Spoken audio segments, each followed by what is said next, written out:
Ia, ia le tua nei tai fau. Ia o le tātou por kalame nei ua whaingoina. O Yesu le tali le tua. Ai le ia mataina la le tātou por kalame ma le tātou whasoa. Ia nei tai a fau. Se o tātou a mata mua I se tatalo. Ia vai le tua no. Mātou wala whai mai nei tai a fau le bi inga o lau fio. Ina ua mou atu le pauliuli sa mātou mungoe ma mātou ai. Nei ua mātou wala whai mai nei tai a fau nei asu fau wa e whai. Wa e whao koko mai aso o mātou wola. Au mātou wau mau pere le nei lero rangi e le tu mau e le whai a mō I mātou. Ona mātou vivi e ai lea I lau fio o no loa lofa tu noa ma loa. Ua ma whai e o mātou to e ala whai mai le nei tai au mātango fie. I loa lofa maloa. Tama e le ai asa mea o ia te mātou te batu I lau fio. Ua na o le leo lo I tutonu o mātou mutu se tulou lo mātou tua. Mātou te wha leo atu ai o le tauranga o le loto o le whaatai I lau fio. Mau mātou whanenei. Vivi ma whaatai atu I lau fio I nei tai au fau. Tama whaatai me uma o e ta pena mo I mātou. Hallelujah. Mo le nei whaatai fau tama. O vai e inu. O mea e tau mawhai o mātou tangata. Aere ngata I lea tama.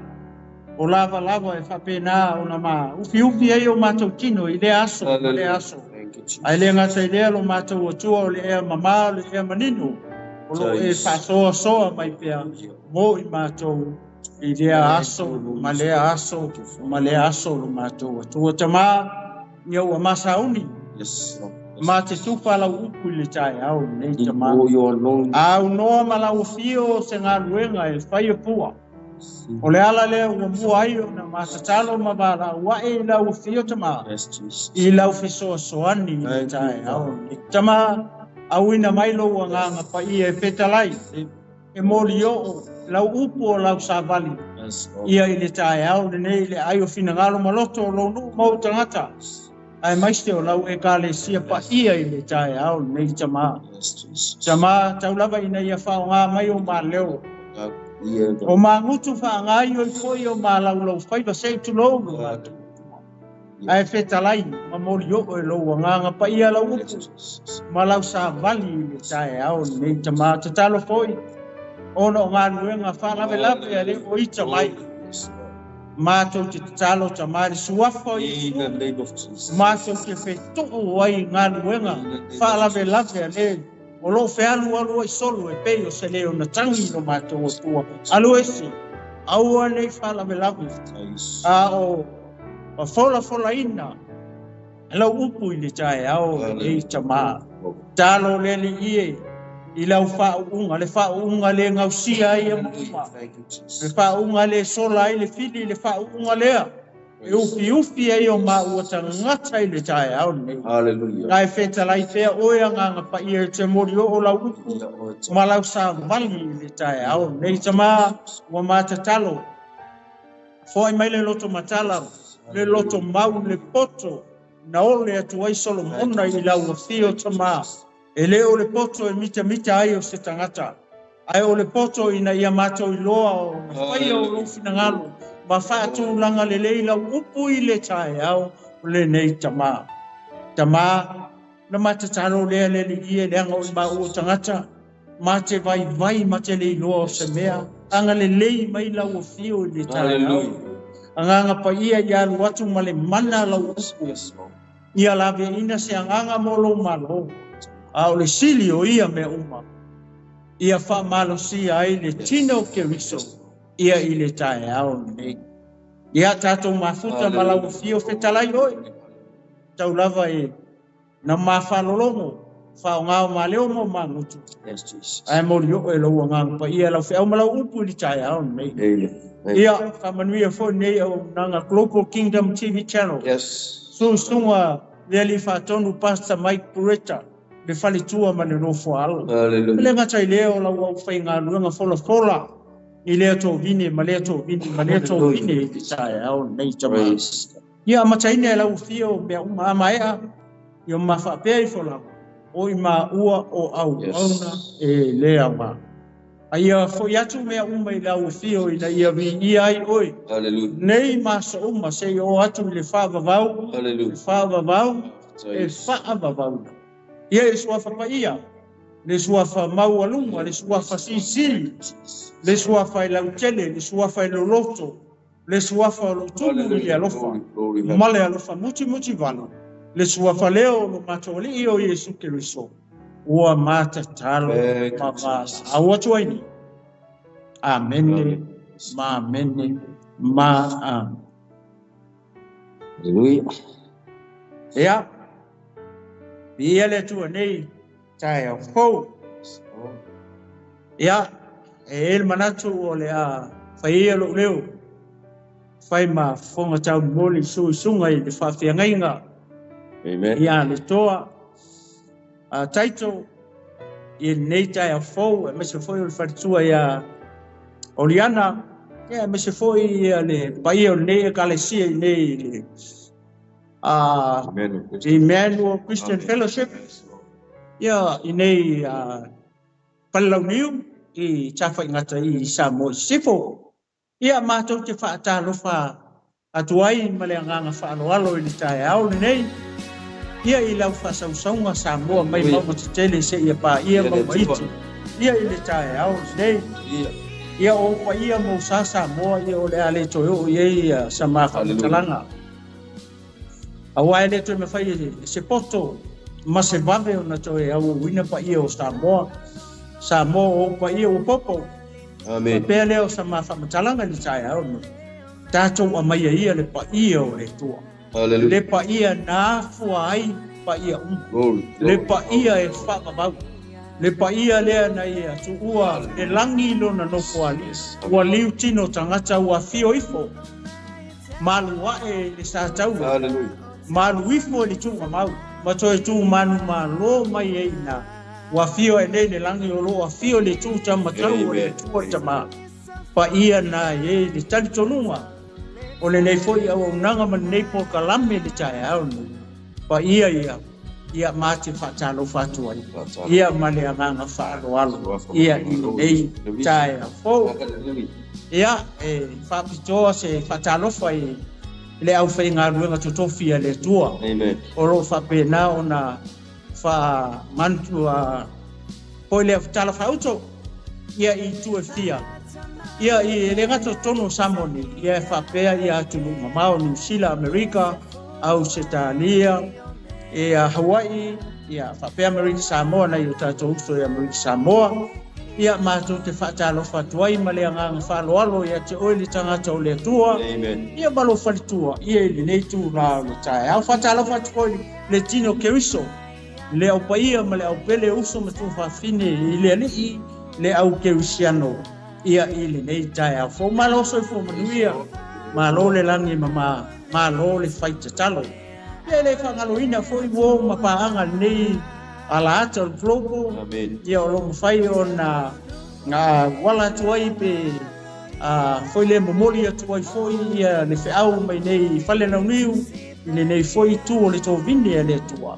Ia whatalo whatuai ati oe ia le wo o le pele I le tae au nei wheo e maua mai e nei o ranga ia I tawhai fia o nei lalo langi whatalo whatuai ati oe ia le wo pele le tae au nei ia le ngata foi lea ia wo mapaanga mainga o lo whapena o na awhiwhio I masaini malo I tu manu fio nei lalo langi o wheo e maua mai ia le nei o unanga nei tae au fo ia whaatalo whatu ia male anganga whaaloalo ia te oe ia le nei tae au fo ia o se whaatalo whalea o se whawheloai male anganga whaaloalo ia le au whai ngā ruenga pa ia le tua le tino keriso le wo mapaanga ia le ngata ia o ainga wo mai masala. Hallelujah. Ia malo so fo manuia. O le langi mama. Ia le tu la o taiao. Ao le temine. O le au tu inatu le minute le sunga le whawhengainga. Amen. Ia le toa vai fo taito. Fai atu I fo ia sana. Whatalo whapupo. Ia pa ia ole whaingalunga, ia masela utapo inga Samoa, ia manitino ke uso nei tu lao le tai. Ia maleanga nga whaloalo. Basta. Ia lea ngare nei le tua. Te ia loka sili mono na whamaoni. Tonu le ua. Kale po ia. Tino ua sunga la apostolo. Awauna le tua. Ia e whawhia le loka sili o le tua mono na whamaoni. Ya ia foi le por kalami tau amata le leita ya ole numero o fa ile ole bi inga foi haleluya ona familianga pa o sili watatu maua era le leita ya mata no fi le tua o le tuno o so foi la au na le tua ia e fa talofa ma o fo lofa tu ile pa ia ma le malu we wala to mo le fa silanga a meso le por kalame ia por le lai ia fasoa ile upu mo fina ngalo ia le tua ia after fo ile se ava noa o maua ia wa fo ile fa mo ia e fa mo ia me uma ile ngang pa ia le tua tato ia na tato fua au le tua fa tau no me tonu ma me sili ia le ia paula nganga ma fa mo le por kalame ia ia nganga ia ina la ile au mo ia ma tu ngutu ile nei taia fo ia le mai le tua do son mai fa moi ene sau mauri de lei fa moi fa tai fo e sunga fa fenga ya mai ia ona lango ia tu sai fo yo lei fa moi ia wa ba fuai ona fa sala la watu I tu e fio le nei ke lope ia me se la langi anto amen ia se nei fa so ia ele mo tato ile ngata mo ma ua ia me se fo yo le ole au ke sia no uma ia o e fia ua ia le upu le tua ia me se yo la to tele ina le fa ola tanga ale li o Yesu Kristo ia ole sala le de taia o ngale le mai le tua le fa mo no am tina ia se yo o ai tina fa mutina ia ole ngale angale le mai le tua ia ona o Yesu o la fo se va ngale o ye tando ma le fa so le taia ia ole me la mai le tua ole na amen ia angale le tua le fa mo ona o so fo Yesu ia ngale fo I wo ma pa anga o fa longo mai ma mata mai glory ia hallelujah ia le tua fa tai ona o nei ava no sili ona taua ia angale le fa mo le yasu o mene alor sa no pas alo fa maro ia se ko ia au songa le ka ta sili va fa le tua mai ke mo ole songa le del fo so vai au do lei asa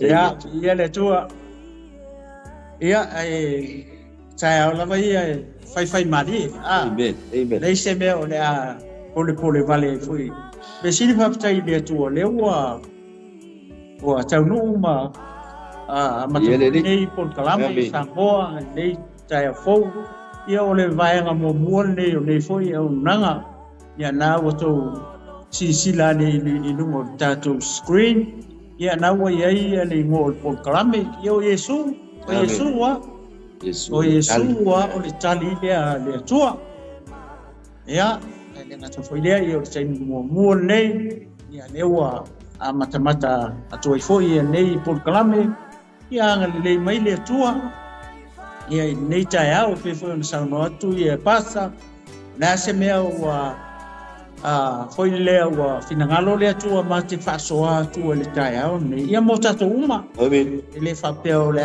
mau mai fo la tu ia o toa e explore ai ma uma le ai o le upo le tua mo tato uma ia e fa malu tu foi nei tai au no faisi tu ai atu por tato por kalame o le sa fa sala foi fa peo le bangu e mata tuai e pe la foi na mafai tu ia ele o moia le o servo solo e pe o se leona tangi e tam fai na ia one I tau no nei por kalame nei tai o ia fa malo chalo le o manuia ia man malo le tua amen le tato tala no ia mafaso foi nei tu la le aso ai le I alu loa la se faso foi le tai au nei ona ole nei foi polo kalame ia o lo awina tu ma ole ala ata le Global Kingdom TV channel ia ole ala le ia ko mori to ise fa tai tato sponsor masani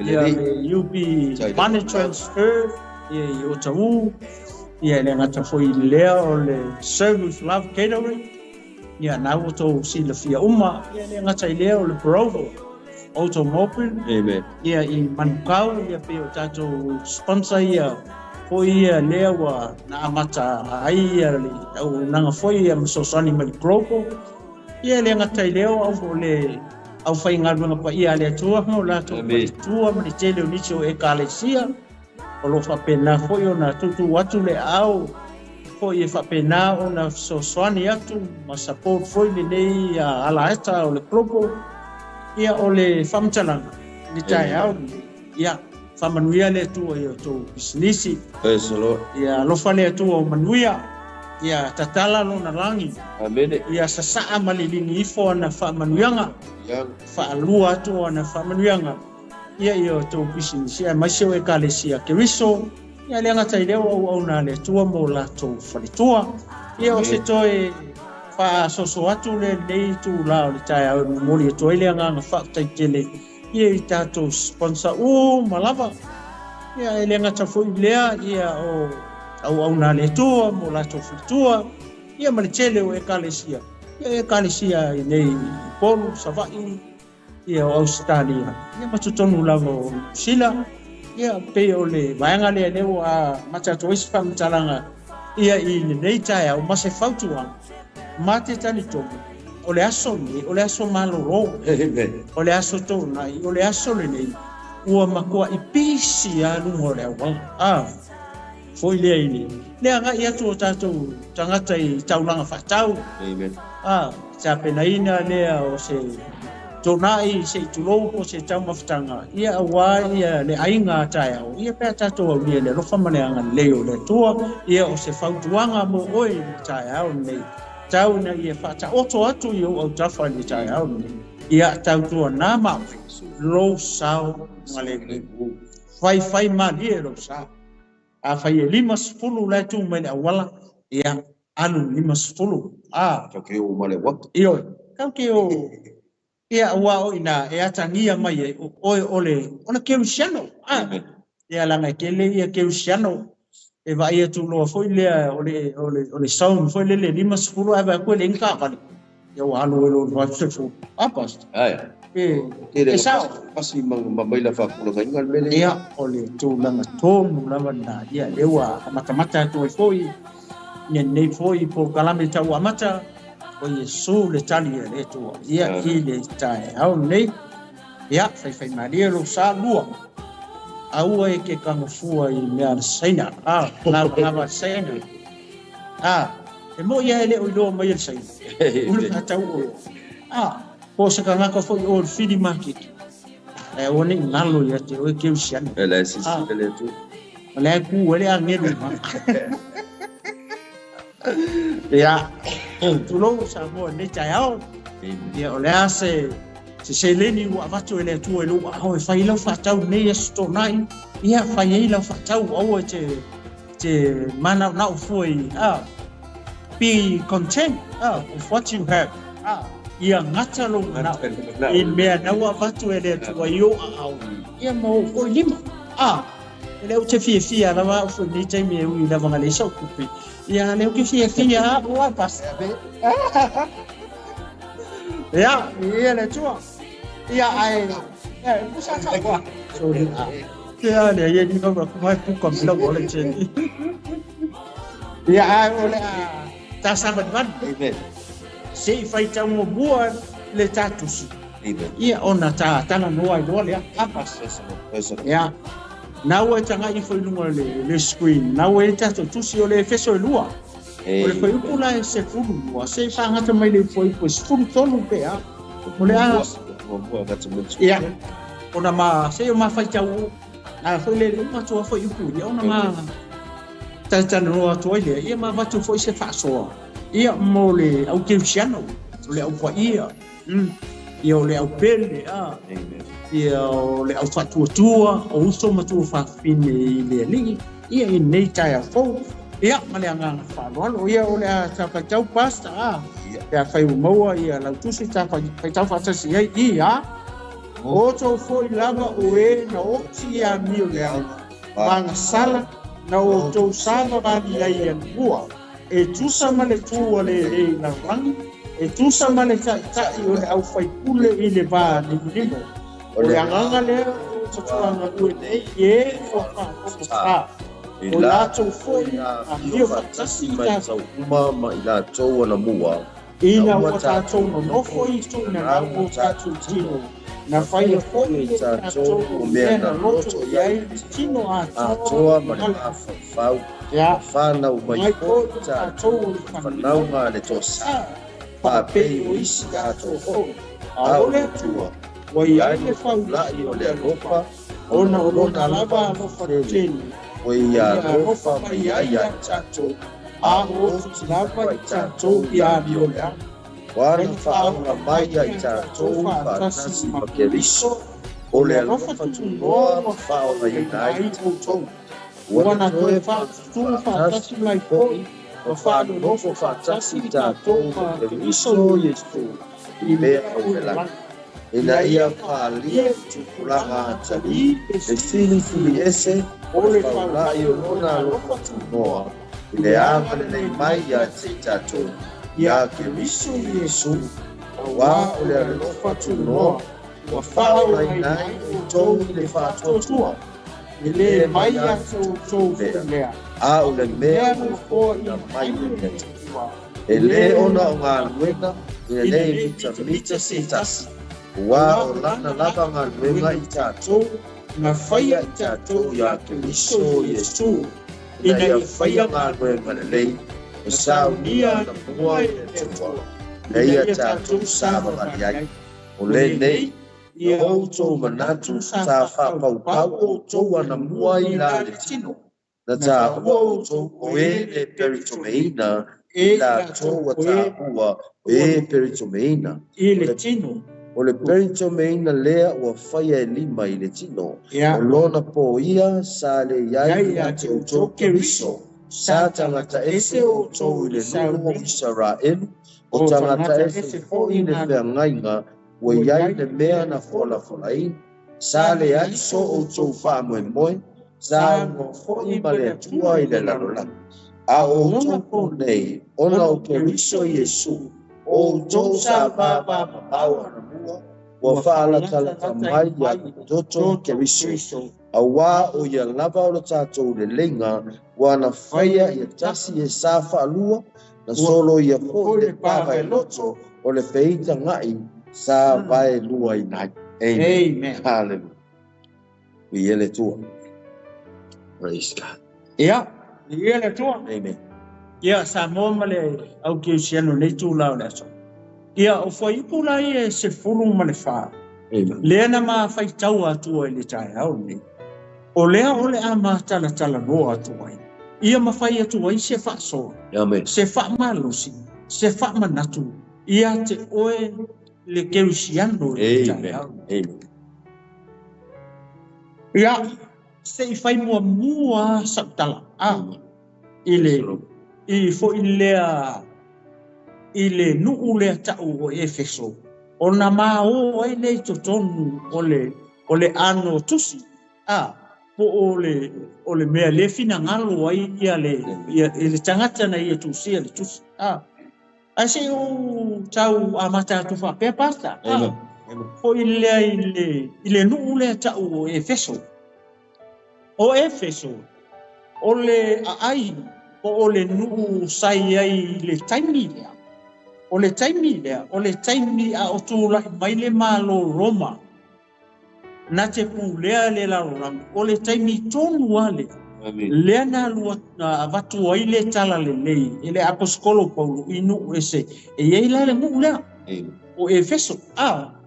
O le winga foi lea o sau whamatalanga. E tau amatamata atu ai foi e se ma tala nuanga pale ma whasoa. I le tae au le nei. O le nuu le i le vai taimi nā pēr tātou mata i. Sa ta ua ia le o ngā ele umalea. Sa ta ua o Minor Asia. Po o Asia Laititi. Po o Asia Titi. I le vai tau nā. a o le pai le nga tupulanga nei o tato ye le taimini ua ese ia le malo le wala to pu le mele aia o le nu le ta o Efeso e te mawaina la Efeso le taimini i to tonu o le malo Turkey o taki ile nga tupulanga nei o tato ye Hallelujah. o aso ia na sai lalo la ole tu leo le la orang ne sa ta o Asia ititi Amen. ia atato wa ai foi la ile history foi le mai le taimi mai lea empire ilea empire malea empire o Roma ole empire le lalo le mana tu foi le mitia Nebukadnezar na failena fa matala i tani yelu i te mau le tusi i tani yelu lea na va eina ia Nebukadnezar i whaatangata lea o le ulu paulo o le whata apa mea ia o stau le tulou i le manava mavae ia o siripa o siripa o mea o lalo lai vai tuli whaasolo mai i lalo tulou i lalo kapu vai maka mai vai o le ua mea Amen. Nya au lalu ta mai vai le fa mai o le o mea isi mea au le mea isi mea mix ya o le winga la o fa tsalanga fa mai o le kaimi dia man ko le usa o vai o le fa tangata le kaimi kom wa dia le ngala ko re kala inga le alanga le tala le o le tala ia tu le o le ngo Yesu o wai le si ai ngo nga kala ie la ua apostolo ma le ulua i ekalesia o le ngoa lava o Yesu le kele i mause loku ulunga kaimi sai ei lo o loku a iu taia loku foi le tausi le tūlafonu e fai kau le tūlafonu i lea sapati ma lea sapati nga ola le tūlafonu tausi le tūlafonu o le kaimi e ke solia le tūlafonu o le afu oe ma le tangata le tautala atu pe a kako solia le kau le tūlafonu e kau ai kako i ma ole unga na i tua lea ai whaftai foi lele i le taimi le ua avatu ai le tala le i lai le huku lea o Efeso e whaanua na fe i le apostolo Paulo o le malanga mua le apostolo Paulo manga kua o le senta o le kala inga po o le avenga o le tala le inukwesi e le senta i kongo Yerusalema i Israel Amen. e leo Yerusalema le senta o le kala inga o le tala le inukwesi le yei o le te mai mua mai le yei ma ua le tatou le yei Efeso Amen. lena le tonu o le tusi le o se umama o le tusi se tatou mata fo o le ale mana onga o le tangata le nga kusia mai kusi o le ale ona mana onga le fia mabuni le fia fa manatu ia Efeso le kale sia i Efeso Amen. o le winga le wa mata tu fa pe foi le o le malanga mo le aposto o ilai Antioka mana tu e lua Antioka le ta mai tonu o le fionga pa ia le tu o le Antioka le i Suria o ingala le sa taima center o le tala inga la apostolo Paulo i Ukwese. O le si Antioka e ke maua i le mele ka o maina isa. E laka la Antioka nga, e kusa Antioka nga e kui le vao o teipe malusa, ma le ngu le ka o Efeso, le tonu i le ngama le makifie fasoa. Amen. O i ngā e le si Antioka. O le winga la o la whamtalanga fo i le ni taia. Ia atonu fo i e au ngā. Le au a mata tu fa pe foi le si o ma tatano le city le o fea me ku i Efeso o fea le area ia i Efeso ia matu langa fa pena makako Amen. mata la ile kangaka ngai a vea le kala le kongo le ka o Efeso o le malanga mo Paulo ele i anu i Efeso saua i le meta o Peru saulo le mea le ai ka o Pafo alu sa o lo lunga nof i lunga i Asia ngala ko i ngai Pafo ia mala ko i ngai Antioka ten east lo ia le kamaro ele ia lua o le west ia Amen. ia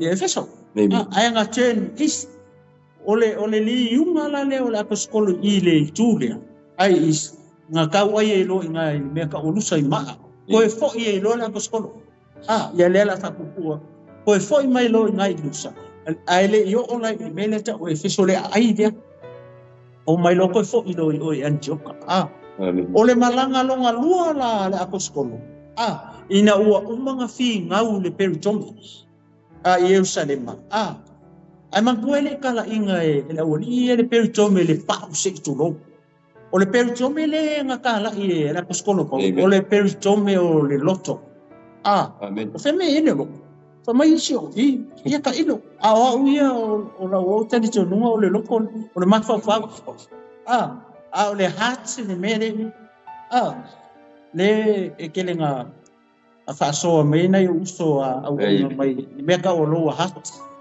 e o Wellington ila wa lea foi lea so le lo na o le fatu le i o le mafa le i ia se ka fam kala kiki ku pe fa pe ai ke lo sa uni lo o manga fi na le peritome kulia ko inga e kanga ko ruengu o yuta le ngole si au sila le ngole si mane popoko ko inga i Yerusalem o mai o ave kusile o Antioka o le unga le o mere nga fi nga o petom la nga le umanga nga o kanga ka peritome ta to tanga to no o le kai au ni ya ale o umanga fa ilo ya pekelu ya le ie fo le nga ku ui fo la lo ki lo ko la i mang fi ai oi ale o ko o Kaisaria lenga kuli le tua ia peteu e wa kula e finga o menga ale o manga i lo e peteu o le wo fo i mai le fale o tangata no ese le fale o Cornelio ia ngakali e ngakali nga pa ia kasi nga kami ngalilingi fo ile nga pa ia ngalilingi Yerusalem mai ile afe pito lunga ile au so ma kangaka Israel le si lingi nga ifunga le nga pa ia ngalilingi ifo i tangata o e seifia ile mea lea ka o Kaisaria ifea o kukongu o Israel ale ngalilingi ifo i tangata o ese me va ile ka ua ke do ka ko o ele ki mai mo merchaya o ne ma o i ka ke no ele fa piko ia le lo fo le tua ele fa pe ngalilingi ifo nga Israel ma ia lona nga pa ia le fo ngalilingi mai ka ko le ala wa lo malanga longa misalo ma ia pana pai e ko e o ma Yohane e longa kase o Yohane Mareko Mareko le ilanga kusi le kupongo ole gospel ma tai o Mareko buka Yohane Mareko nga ole kase ne o panapa ai ma ko ka ko fo i mai o nga ko fo i mai o il malanga mo le ala wa ma natu la ko skole ko alu malanga longa dia ai manga o loala ia pana pai ko o malonga kasani ia ele fisi e lo aposkol o ida nga ko sui a ko ele au malanga le aposkol fili lo e aposkol tanga kalenga o ku Markus i nga o ku Mayuta o ai o sila nga o ko fo i Yuta i Yerusalem ai fia ngofo i o fia au ngai i Antioka fia ngofo le kalesia le nga Antioka o inga mawele upu keusiano ole ngomo muanga ole au so nga fa ingoa ile au so i tonu mere ka Antioka o ke usiano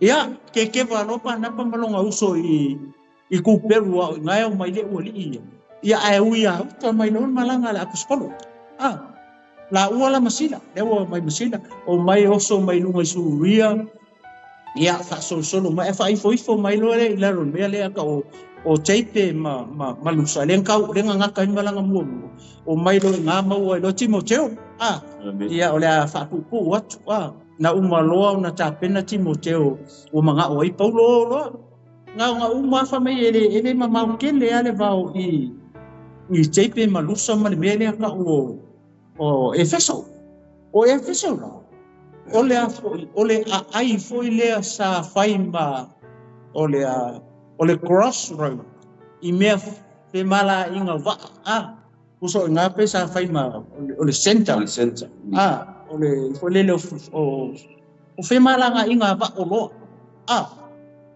o ila o mai va mai lunga i matu aku va ai lalo i saute o sa sai masisi o ila sentai o isa ele wa fukele ai bene le ngu ora le o tusi mai le tusi le ka mai ya o efeso o le apostolo la le tusi mai o paulo le anga o paulo e fasi umi o ngofo inga e kau fa sa o tangata maka inga ia mawangi nganga bole mano le tua amen e la kula le apostolo ki o le makua i maka kia fa inga kenki o kene lope ke kausi la fia pasta se ngu o sa wer kenki le sa fa ingo ele ko le o tiana e tiana ye bes ya tiana ke kau masa ni tiana le ke le o fa lo le tiana ke le vai e ke le vai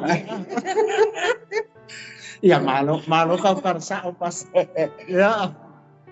ya ole o ngamo muana nga leo au tala noa tu wai ala pakupua o lesi o nga malanga longa lua lenga o ke mu lenga o i a koskolo i me ole longa lunga leo feku nga le longa lua ole malanga longa kolu ala koskolo pa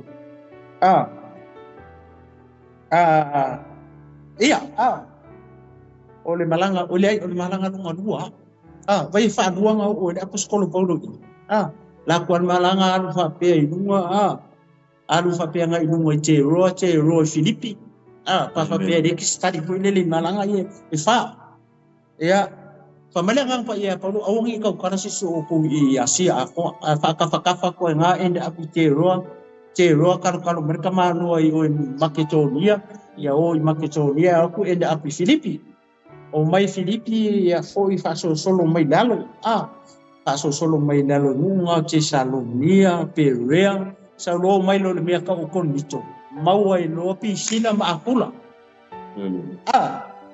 ya piki mai lo apostolo o mai lo ko pi o ngako ko lo pi sila ma akula i malanga lo ngaluana amang ko mi malanga apostolo e kuli ai salema ya so tausaminga ia alulola i tausaminga pa wala nga o le malanga longko nga fa pea ia no manga nga ko inga ya fe ia foi lele ia apostolo ele ia fe apostolo la saula apostolo lalo le singunga o ti kumo kai fa pengali ngor ui lalo mai o efeso kango puri ele fe au ko inga o le kalesia o mai aisia langa le puri e tausaminga Yerusalem il malanga longa kolu bea ia ngai ko la apostolo ro mai ko inga fe ka nisi maka fanga o ke halu ke la ku ngai sawa tanga te ya ala mo fa pe fukanga ko lele mai longa fusi amen ko fusi ia o vai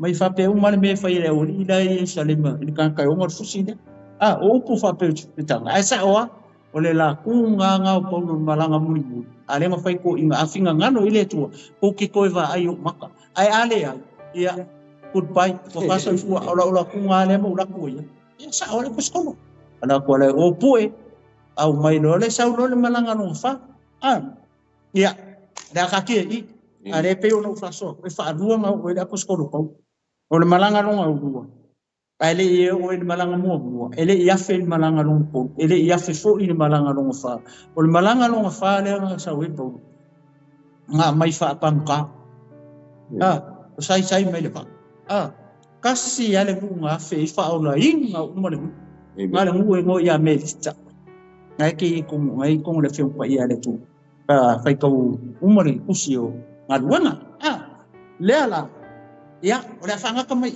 asio mai da ai tusi amen ile pole ale mana onga ole apostolo paulo le pusia mal pusia ai manga kua pe onga mafai aku ole apostolo sai i fa luanga o i o mi kene nga ile apostolo pa me ko ki amba ole kolu ka usanga sa onga foi da mafai onga i ile apostolo fale onga le stanga tali ole mangai ole pusi le taya ni sa mo mele o kisiano mo ole ke mai mo mai ya mama ole maki fa so ka ko uma ole o kisiano mele o fa ko mele o pa ia mele o pele ale tu uso tu fa fini ile langa wale se me ka Efeso. Amen. Wale se Efeso. Ole winga ora utala. O felan mela ave ele kuside. O ai e o ma ele kuside. Pe basta. Ia. O ia lo suma. Ia. Ang amo la Christian. Ako mai le karia ingan fa utaka. Amen. Eu sim ia wa mo wala ko yes Efeso. Au ka wala mele la wa mai kusi. La wa mai jon wa le ngatai la Cristiano ole fa na wala tua mes. Ia, ia le la ku kele kan ole pe na mala malama mo le fionga pa ia le tu. Ola tu saut. La wa mai kusi. Ia. Ia le tu ka pa ia le tu. Saut ia. O mo wa Uso le kala ngoa ile oki, ko ile le kala ngoa ile oki le timo. Ale kala ngoa ile soifuanga ma le olanga sa soifua maola. Le kala ngoa ile anga bua ile otana lo ia wale ise sim soifuanga mo. Ale kala ngoa ile olanga ma le tona. Desa ola. La kau kala ko. Le kau kala ngoa. La kala pe ka o foi la sa o pede. Mo ka ki le oki sa. Ela veio no sai sao basta. Pero la oficina ko nga wala nga yo kino ya. Soli. Ko le o pe lolo le oki la mai le oki len ka oki. Mo soli. Fa pe ia soli. Ave yele tua. Ma ia. Mai fa nei. Ole winga foi le o la. Ole au ngam le manga yo. Ole tatu tusi di tai au ni. Ia mo ka ko. Le wale se Efeso. A fela wo ele tusi. Le wale au ke usiano ifea. Fa la miu. Amen. A vai na o mata mai pe mai mo mai foi mission ni ngami. Ia. Kako umang kako kele fa ya kwa mea oe nga oki ai oki ka mon pa ai se a be tolu pe kusa Roma ai se a ni tolu wale ai lava se tas ya nga salama ya nga umotanga ai pa ka ile mo moni le fiong pa ya le tua ma yo ko ngo awa bele toto ke sole pe ka fa ka wi ko e on oh my god Soli le ka ya kana me o Yesu tali soli salo vi ele tu ia fafta ya pasta o no wa vavena salmo amen ka ile ko no la fa o la tanga ele tu o I ka ke do ile le alofa foi le fatua o io unconditional love of God. Ole atapel. O I ka ke do pe aka ko kilo la i aka vai foi la i le amatanga o tus le ke le o le alofa fo i o le ta o le tua i le au loku le au loku awale wa i loa le aposkolo le ko yesi kani ko o ilanga le fa mai o ia le in mata umo bua amakanga mata umo foi mai o ia le no tia ono keviso no tia vai ia akau ole ngongo kia ne ka kale le skolo o lai fa pui ia e fa fe o ele te mai mo mai tai au ni a faila e tele o ile fale pui se tala fa tai tai ia ai ole upore tu e fale nganga ia em fai foi la no fai tu e ai foi tu langa le o ke ngo ki ai o fale nganga o ke kau kala ia o ke fai tu se fa kai inga ia o ke le fi manga o fai se fa kai inga ia pas o ele te mai mo ma tsa ya o ke maga o ke fa kai ia ele ngaka inga o woki foi le I ana bua o le kau kala I lo ponga o le winga la le o ti le o ki ia le sa o ki kanga ka mga kore kusi le amai le ekalesia ele o amai kua o le ekalesia le amai kongu o kanga kali ko kongu o le ekalesia e fa manatu o tuai Ali, o ko pasta malo. Iyo. Ke lua mangtua. Sole sama ko ioki le anga o lua ya sama mo. Kila kasal. Ale mai tanga le wa fa au mai. Le wa ko remind mai le apostolo. Lo past tense. Amen. Lo tua na ni ele tu mai sa po ni ele tu le ta. Ni ele tu. Ya. Ole mata upu mo tato umu. Ole mata upu mo tato umu. Ina ia fa malo sia ai tato. Ina ia tau longo ina ilo tato fa tu. Ina ia tupu lo tato fa tu. E ala lai le tau longo ina ole upu le. Amen. Tupu. E kupu lo fa. Amen. E kupu foi lo fa kupu. E kupu foi le fa tu. Ai ala fai ele se tau longo. Batil batul. Rungunga oleh ali do ka fa. Le do fa. Ile ku. Bi ia le tu. Hallelujah. Kilo la ine ia lenga oki ia oki ka ko ma. Le fa mai ya. O dio leanga ma anga sala. Amen. Vai. Bi ia le tu. Hallelujah. Bwana faso. Si mete. Ale wale la ka faso. Ma yo le foi mo ka ko foi tau le fe ko ia le fa mai o to foi lava o na o ti ya mi o le anga manga sala. Dala kala ngoa le fa pe o le o ki foi le wo bo ki ko. Ala kala ngoa le mea sa so ku mai o lai sama kwa ele lo ile anga sa. Sama kuwa po misalo lang ongo le anga sala mala mi le anga nga e o la yang mo na tan lo na mo tan lo ilo tu na ilo past tense ni ga ikele kali ai ngal fa la tanga maybe ga ngai fa yang le nga o sule pa yang kule la la ka dia kule ai ese le la lo la ai o la ai maka ta le tu amen ka dia ku mama yang le kalau gua mana ya boleh aku kan ya popo mai saya ngane aku mau saya pokoknya ngaka gua boe fa longo ai sidio ga ko lu ia ka amen tapi yang pokoknya ya sisi ngale nga ba ka iya dia ori Yesus pun mai ga fa fengo le yo ga no ka mau de langi le amen yo ina ka ko le yo ya Yesus pun mai yo ya amen dia de olha nga fa tai le tu fa mai sa o ki ka ko nga mai no tu sa va vali yang ina o mesa la kala ngo sa vali kala ngo le mesa e fai o le mesa e o lai le lifestyle mo le soifuanga sa ka ko lai le e viene tu o vai ku ka wani pe ka ale ko no ke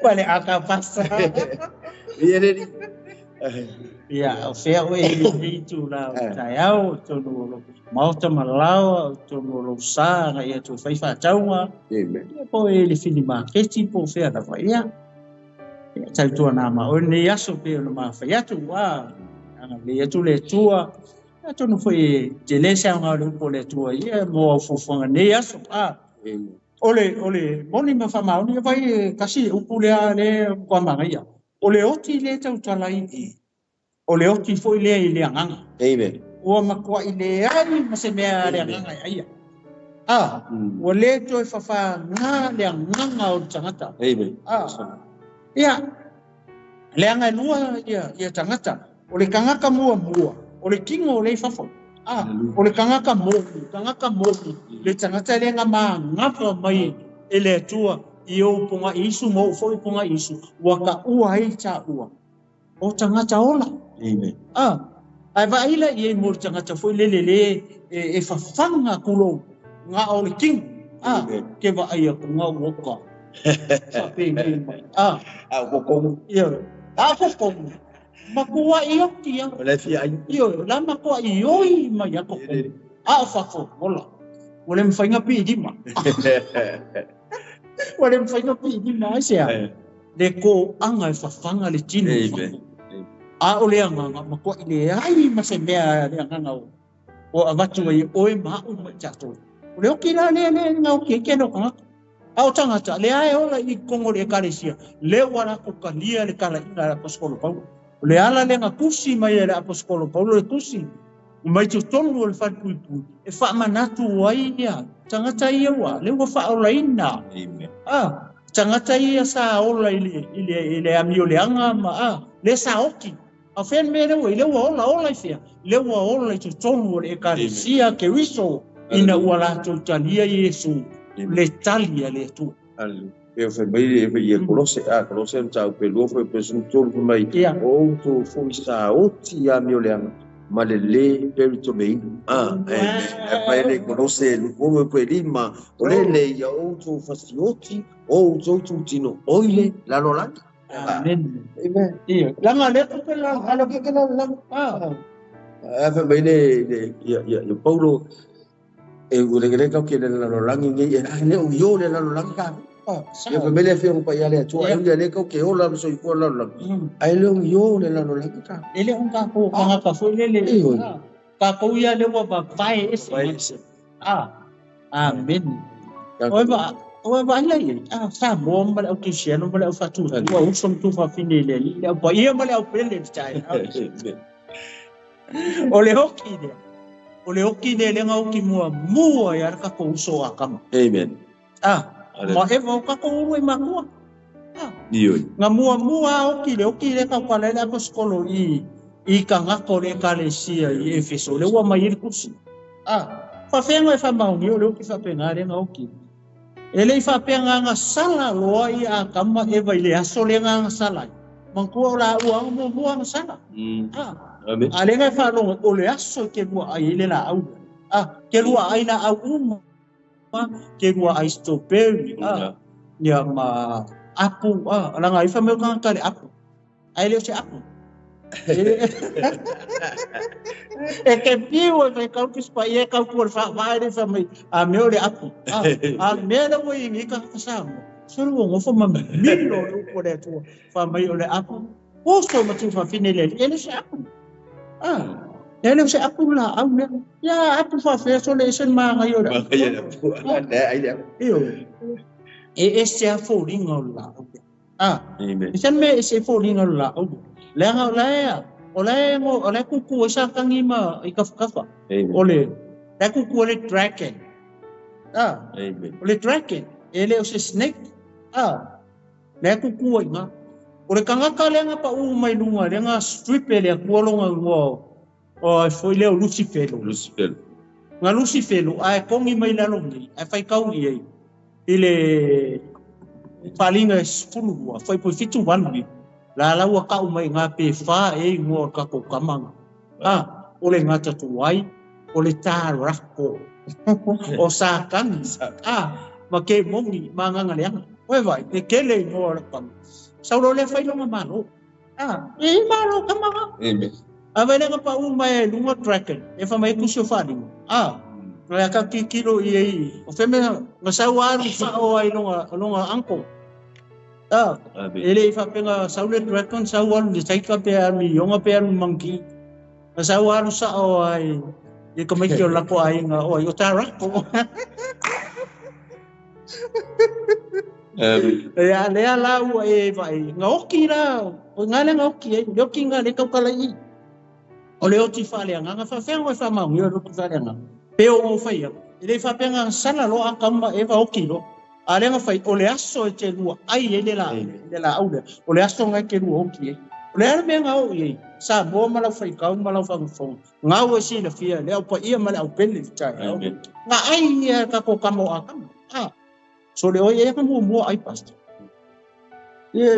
o kore no ala fa ko ya ema mo ai ka ala o le kaya ko ema mo o le sa o ya fa manu wa au ko ke le fia mai ya ma wa le ya va tu pa ia mo sa mo fa ta finale ta le ma ke lo fa ya ko ya le kala le fiong pa ia le tu nga mua nga sala ya amen da nga ia nga mua ai ku fo kala ya a foi le nga ya ku ku mereka ko akamu kulo ole ese le hanga nga fai Olai ku makiki lo kwa lai kalkalangwa kalkalangwa.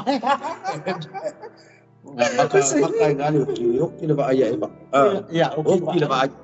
Ya ye tu oki le loko. Ole o loko la ole oki longo loko ole ko singa ko longa mako pa. Ya. Le la au lo ai le ima le. Yo ga mai le fio pa ya le tu. Ole mela ngai oki ai. Oki maka oki male loko kango lo male lima. Oki lo male lima nga. Yo, oki maka male lima. Oh, kau tahu. Waposing le kingo. Ile nga sala mo kola fasal. Ai sao le. Le mo ko fia ama tu foi le le sa mo fa mai. Wo ki e vai sao le. E kono me nga oki nga. Ole va ai ole manao me nga fale ton wo ya sao le ya. O kako sama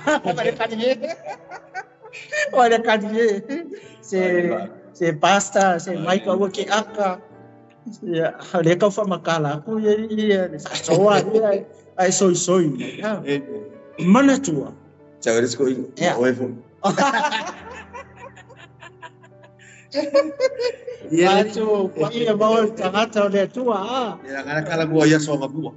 Gua kala gua ya so ge. Iya. Tas ko na bu. Lewa ku sa o ki lewa ku men.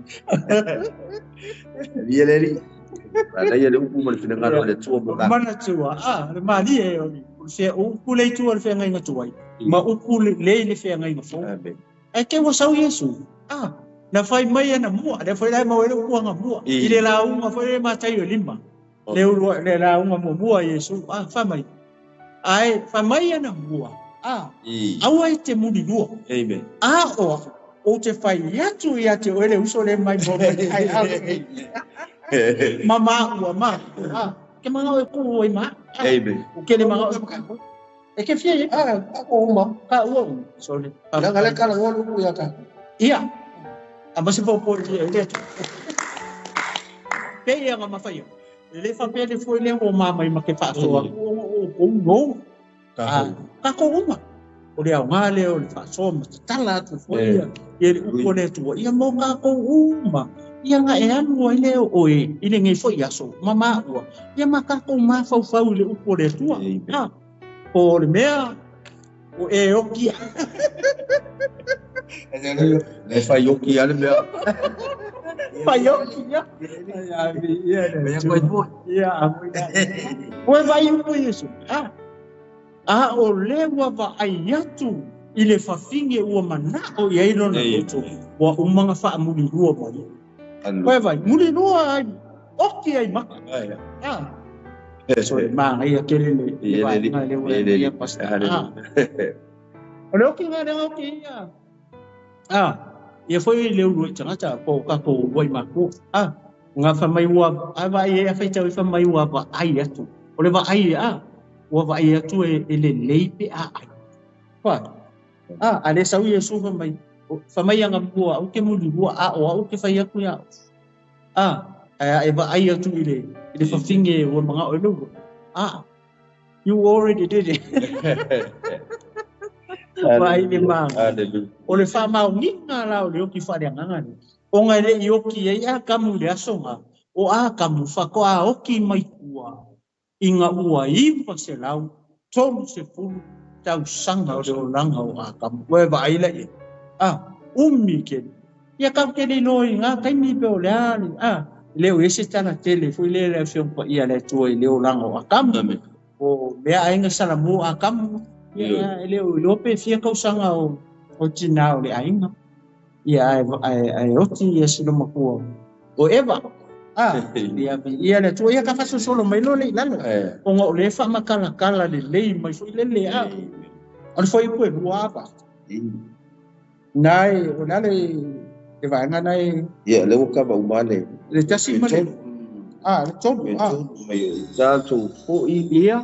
Na mio fatasi tato malava ma ila to wala mo. Ia. Na ua tato no noko I tu na nau o tato tino. Ia. Na whaia fui o tato o mea na loto ia ile tino. Ia. A toa ma le mawhauwha. Na finau mai fo'i I tātou o le whanaunga ale tosa. Na whanau mai fo'i I tātou o le whanaunga tosa. Pa pei o ia a tōfo. Manai, o ke koe fia ele, o kunga lo ki fia koe fo'i ai kongo le vesngai ko kao o le ukuna ngai whai mai. Ele ngaka sa ko woki I le ami o le anga panga sala. O le ukunga koe sau lalo iso ngai ka umai whamai sa tō woti I tuina nau, tuina nau o le tino. Au tu sa wali e le mua, tu sa male. Tu o le leila le lang. Tu sa male tsai ale au whai pule. Le vane mulim, o le nganga lea. O loo matua ngarua nei. Ua whaalongo tata. Wailen māngai. Māngai o le whakula nganga mai le apaskolo, kusi lea mai. Au le kusi lea mai tangata whaolaina o tangata sa oki e ngahua. Tangata sa oki le ngasala maami o le anga maku inga ngau. Le le whamai o ku inga ngau le kingu. Ia, le la whakupu o tu whapea. O tu ina nau o le tino le kaukala I kartia lina. O kasikeli. Pese furu womu e pese furu fika. Ia o ku inga ngau ngā. O lea ia le kaingi. O lea ia ku inga ngau ngā. Pa e kango ngi su le kalatia lima basta. Ngai ai o le ifu tupua. O le ami o le anga. O le muli lua. O le tau asani. O le losi vale. O le isi kuinga ngau ngai ngā whulele mānai ai. O mō mea fwoi o nanga. O nanga. Ma palesi ngai lalo aku pastaro o nanga. Ngai lalo aku ai ngā. E sifuru kono lea kutu nau tino le kaukala I karitia lea. O le makua I mā ngai ia. O le fesfini la. Vale. Ia sau ala o ula. O le vale. O le lotoa. Finau vale. E vai a inga. Si. E o māsenga. O māsenga le vauso. O le makauka. O naanga. O ula. A mea whapena. Ia oe whaaila I. Ale a maka mai ai rungo o le murirua. O le ifo I tupua. O le tau atane. O le ama. O mea nga le nga oki I mangakai. Ai o ke whawhekai fo le ne tusi. O le kusi lea mai le ekalesia. O tangata ia sa oki. I mea ia. Le utu kongo le ekalesia e feso. O le ana winga o le tusi lea. O le ana mana onga o le kusi. Male na tusi. Male apaskoro. Inga ia whamangatu mai ka ngakali tono o le ekalesia. Ka kore nito. Le ekalesia ngake iei o ele ke mai moa marikari. Le ekalesia le make iei.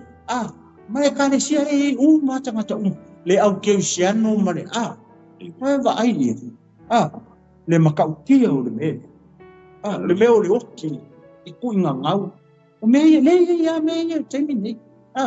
Le ia mea ia I le taimi nei. Le o koe whamangaku mai pēra ako skolo kolo e kai I efeso. O kou ngā le sa kou oki koi. Ia o kou Ia whaola inga. Ia tu mau. Ese mai lea nasa. Ia awane o kou koe fōu ia. Awangi ko koe saba vali pe ku mau oi pe famai e matai o le tu mau se ia o le tu mai fa o inga le o longa winga o le mele tatu te tu tongo le kalesia ke usu ele kai ia ka ko o me ka fa o inga we are on the way amen fa fengo fa mau langa e fa o inga re si mau aku ma ka pe mai la lo ni whaorainga le si ke oe whanonga kupa mai ke ola kama fwene sa lo kuio ia pasta sola le mare sfinge ai ke longo si ia o se whamanatu le muka malapa wese ale au te siano maritino ke iso mare ia pasta ese se mete mai le whamanatu me tu sile atito Ia. Tolu pe tolu mai au I tātou fo I sa lea I tātou ona mu. Ma wha longo tata. Ma wha se ina whai mai. Sa auna I tu ina nau ma mea ese fia ia. Amen. Ele. O e mai moa mai le chai au. Ma o kaukala ka fo ia u ia le kai au. E ma moni mau o kule kusi. ngai ke sila pia o menga o sa fa balbalean ngai ke sila pia o menga tai ia hoi tatou foi sa malea kwa ka balea ka ko mo ka balea le fa ku se le ka ku ngale pa lu pa le lu ngale lu ia o nga ka sa wan makam ia i fu le ai le se malete sau de so ka sa wan ole kafe ba foi sia balea balea ele foundation How ya ke biso how do wale papa mo tu wale su wale papa ole tale o Yesu wale tale le tu amin haleluya ya tu saya fo ya ole ka fa solo sila lunga ele kai yar ka kai kawa fai ya se no ai pe ka ke fo kwa kana ya tu ama sa po ya tu ai sa po ya tu ne saya ko ya mano cha po mano talo ya on sai mai le fa solo tu ale cha tu fa so ole tua o ia ile faula i ole alofa ona lava alofa tele ai alofa mai ai ya cha tu foi poiongo ya lima foi lima o silava i tātou ia meo leanga wana whaaola mai i tātou whatasi makeriso o le alofa tu noa wa whaaola i nā ai koutou ia ka olo lai besi e whama lima ia wa ai foi lai ole o se ko foi le kiki ai lunga i langa isi me manga ia le o misi lunga ki pasta il foi pe tonu le e pule ki ko fi foi famai le ko skolo pa il foi mo male lua famai o le ton famai o ita to foi ua mio fa atasi ita to uma lava ma ila to wana mua ina ua tato no nofo itu ina nau o tato tino na fai foi e tato mea na loto iai se tino a toa male mafa ufau na fana mai foi tato o le fanau ale toa sa fa pe o isi foi a toa fana uma kana o meu ale no foi i pasta mangore kusi o le kusi ala poskolo amen o le nga au mai le kalesia i Efeso aka mai tangata kaka yung faulainga kaka ia sa oki nga mua kaka ia sai kua le o faulainga le o tono le kalesia Efeso le ala nga mai sa o e kilo foi o la ku sa o mai ala poskolo i kaka ia ake o mai foi ku o i e kolo pulo la poskolo mar foi o i ka ke loi langa o le mele le tupu foi ngai kai ni kulo na fai nga runga pa ia e kai mi foi le o kuskusi di mai tu lo na fai nga runga pa ia le tu langa ngale i le o ke fia fo i ka fa makala le ma ngai ma le maka mo fia o le ngai ka ngaka i mo ia pa i le foi puleto le o ka ngolo la ma ko kusi le mai le kalesia le au mai le kalesia le Efeso tangata i o faula i kan kai nga oki denga i sa mio le mai le kusi ai o so mai foi ku le wa kan lo la apostolo ku o mai e ku pong fa mai o i tato wa va ai dia ese mane manga i ape kino fa pe wow what a pasta like hope ele fia ako uma basta ako uma ele fia kama au pau ele fia kama hai pau ele fia tama mi o tonu pau makango pau ku i pau ia mai i pau ai sea na foi sa mi na foi pau no ime ore kanga ka sa sili onga sa wa ele kalesia ke so kanga ni pau ona menga mali e vese si la wa fa tau ala nga kusi mai sole o ko woki nga mo ya mi ole nga ma sala ma sole fa mai fa ku da fa ka wa ku oya pa mai le pon ia kala fa na mai fu ta jo o chato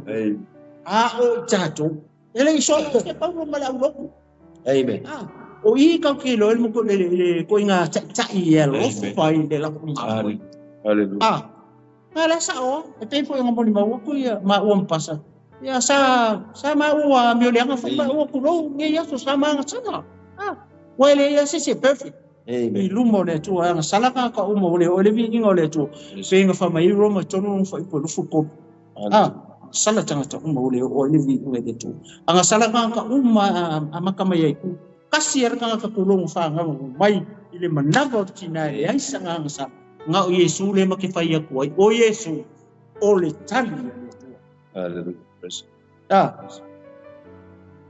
ole nguanga tu kalami o Yesu ole tali pe ole vai ngala le passa ko le ko foi ku foi le wa kangula ku skolo ko e mai ku ele sona ese ya era ku skolo ve era ngo foi le ngongo ki el fertu ku ale wo fai na ku si vai ya o ai la sisi ole ale loko ke le wo ka ko uma ele fa pe mai ngol to sa ngol kumaro aku le funga pas sia wa ko fo ele tu fa tai bu ur kai ka ele fia mama ele fia ale wa fa ka se mai ranga e mo nei ia la su ole skanka o ouro o ka piko silinga me le ngare fe pa ia le tu ele nga ia ai fa tai le tu ngo wa fa ke minga le sa ngo kamaro ai ga ko fo ile ko mo ve ka fe mai wa tau cha me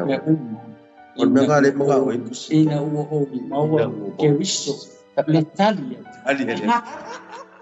on me ko nga la ko le fin nga ka o le ola feli wa ingo ka amen le on ma o nga po nga la nga aben kusi inga ia o ese maso sola ese mai nga sala ba ia fasio kia le ola awon ko yo Ele ah que lo eu que falo ele tu ana so so for ele lá no ba ngai yo le mai fe fa ole tua mo yai le faula yo le alofa ona olona lova tele wana alofa mai ya te tato o ti lava i tato ia mi ole wana fa ola mai ya tato fa tasi makevis ole alofa tu no o fa ola nai i tato e wila bala inga kako e wila bala inga kako ko ila e wila bala inga kako pa u le ale maua lalo de kako isi pa kusa kako le langa wa pe wala ko isi pe so kako no fe bene fe pa ya le to le kala ngo me ya ka e wila bala i mambao e wila bala i le yanga male fale kongo se fo nga male ko langa kako le e wo manino fe me ole tua wa yai le faula yo lona langa ya lofa le tua le ko o ngani e uia lava ka kule e uia lava ka ko fale ka pale tu au le tua le ko ke o e tu bau e le liu lona lofa e papa amen ole fesidi aise ba was aise e tu bau e mafa bau le lofa le tu le ala ka ko la ilo ala mo boyo ande mta ko fa ole atua ole alofa lavaia le tua le alofa lavaia o mo yana mta ko fa ngai ko ma verse 8 28 ya ngai ko le yonge nga haleluya da ko fa pai mai ole atua ole alofa lavaia haleluya amen ade fa mai ole atua ya sai ele alofa ole atua ole alofa Poi va ai la. Bella Filipe Jolo no pe fiku ya ngonga kamalo Paulo apetai o mea uma sao nga ya cha wow ele o mea uma sao nga ya ke wa o manatu wa le ko ya haya me ona o ke ris o Jesus le tada ile la no lami o mea uma nga mea uma nga fa peka iko mea ye de ia mea ye sa ni ko no ono Yesu iya ini ana Yesu ne chan ele tu ni zai hao ai ya haleluya cái nên mê nếu ngủ quỳ cha chủ phá số mà để các con ngoan lại chạy áo ni các cô qua và ai lại đi liền lúc phâu lại le alofa le mention mai foi le lu mai le fenga fo le mau masangi yo ne tolu ko full one fa mai la foi le mau ua fape lava ona alofa mai o le tua langi o ia mai ilo na tali to todasi ina ia le fano se fa tua ya dei mo ia e ola fa vai le mau ele fape au wa fape lava ona alofa mai o le tua ilana e kalesi everyone of America po Samoa, Amerika Samoa, Hawaii, Australia, New Zealand. Ele o fapenga mai ele o fapenga. Ele o fapenga coba no yatas. Ele o fapenga coba no yatas. Vai do pula fa nga mai le alofa le tua. Alofa ya ka ko uma. Alofa ya ka. Alofa ile lalo langi uma. Kanga ka uma le so ma ona ko ko lalo. Le wa alofa mai ile tu. Lewa ia awina mai ai lona alu pele tas inga ia ngi fango fingalo le tu ngi fango sia ngiskas ele ai salamo tanga ina ia maua le ola e fa awa le fa peke mo fango fo ai maua le ola fa ki salamo mo ore kati e pode ko ka fa ya ga ke sawalu ngai makua o lima mamau ele salamoa sorry asebe sorry ekele enta ingale manguia le fakali mai ile tu sorry wefa silo makua mako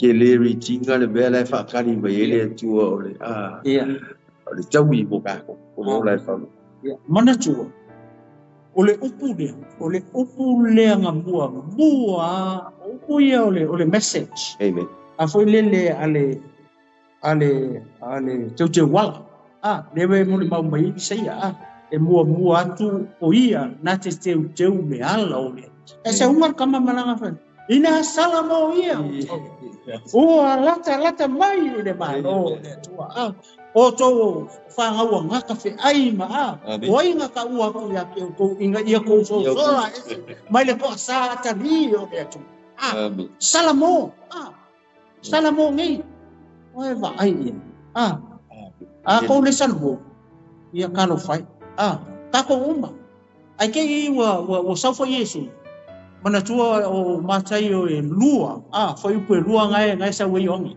amen ai o so mena matai o fa foi po sufi ngau o so mai yesu ngau makalanga minsu inga wa ku ngai yongi fa pu asa ngai yesu so le upu hanga ina salamo ia o to wa o mai le marlo o le atua amen ka ko ele fa pe ole ma for maka wa ku salamo ele li ngai yo ku salamo ya e fe ele salamo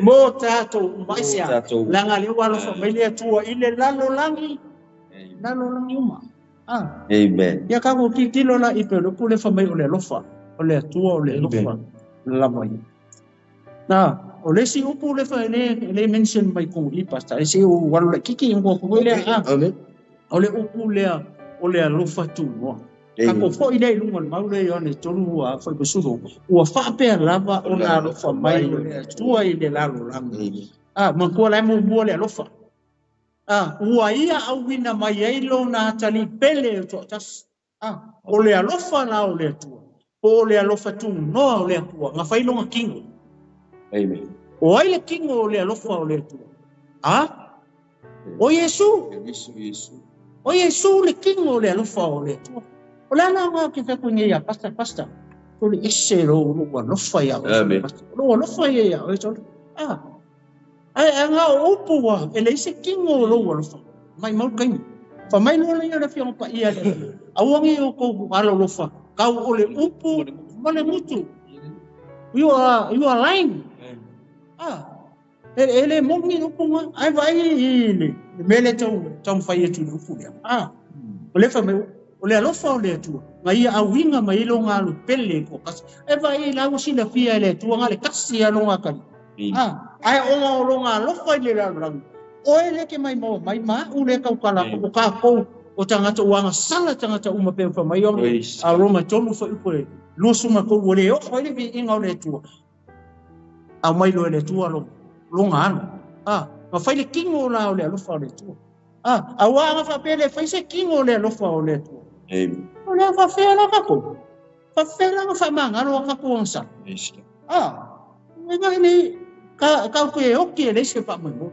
amen kau ke fe o ke ko ya ma ka ko ko ya le su ka ko le lo po fe ka ke end up ya amen ai va ai le matai sau mo le poko le tu ke lo oi ai le ia sala ia le u tanga a wa ka penga le tu ai longo finga ngalo ia le fa o tanga ai ke mo ku se pe tu amen na ka penga si le fia le tu ia sala le tanga ka penga le tu lo ka ni ide amen fai lo ka ka bua le la langi sa mo fo ia le ngang sala o le ale uku I nga uanga sala e fa ngau mai le fa finge le kamba nga ke ku mo lo o fa ngau finge le au la fa ngau au muri vai al kama le ala nga mo li mau mai ai a fo le perfecta peila o perfecta o sei nga ke mo mata ko ono mata ko ifa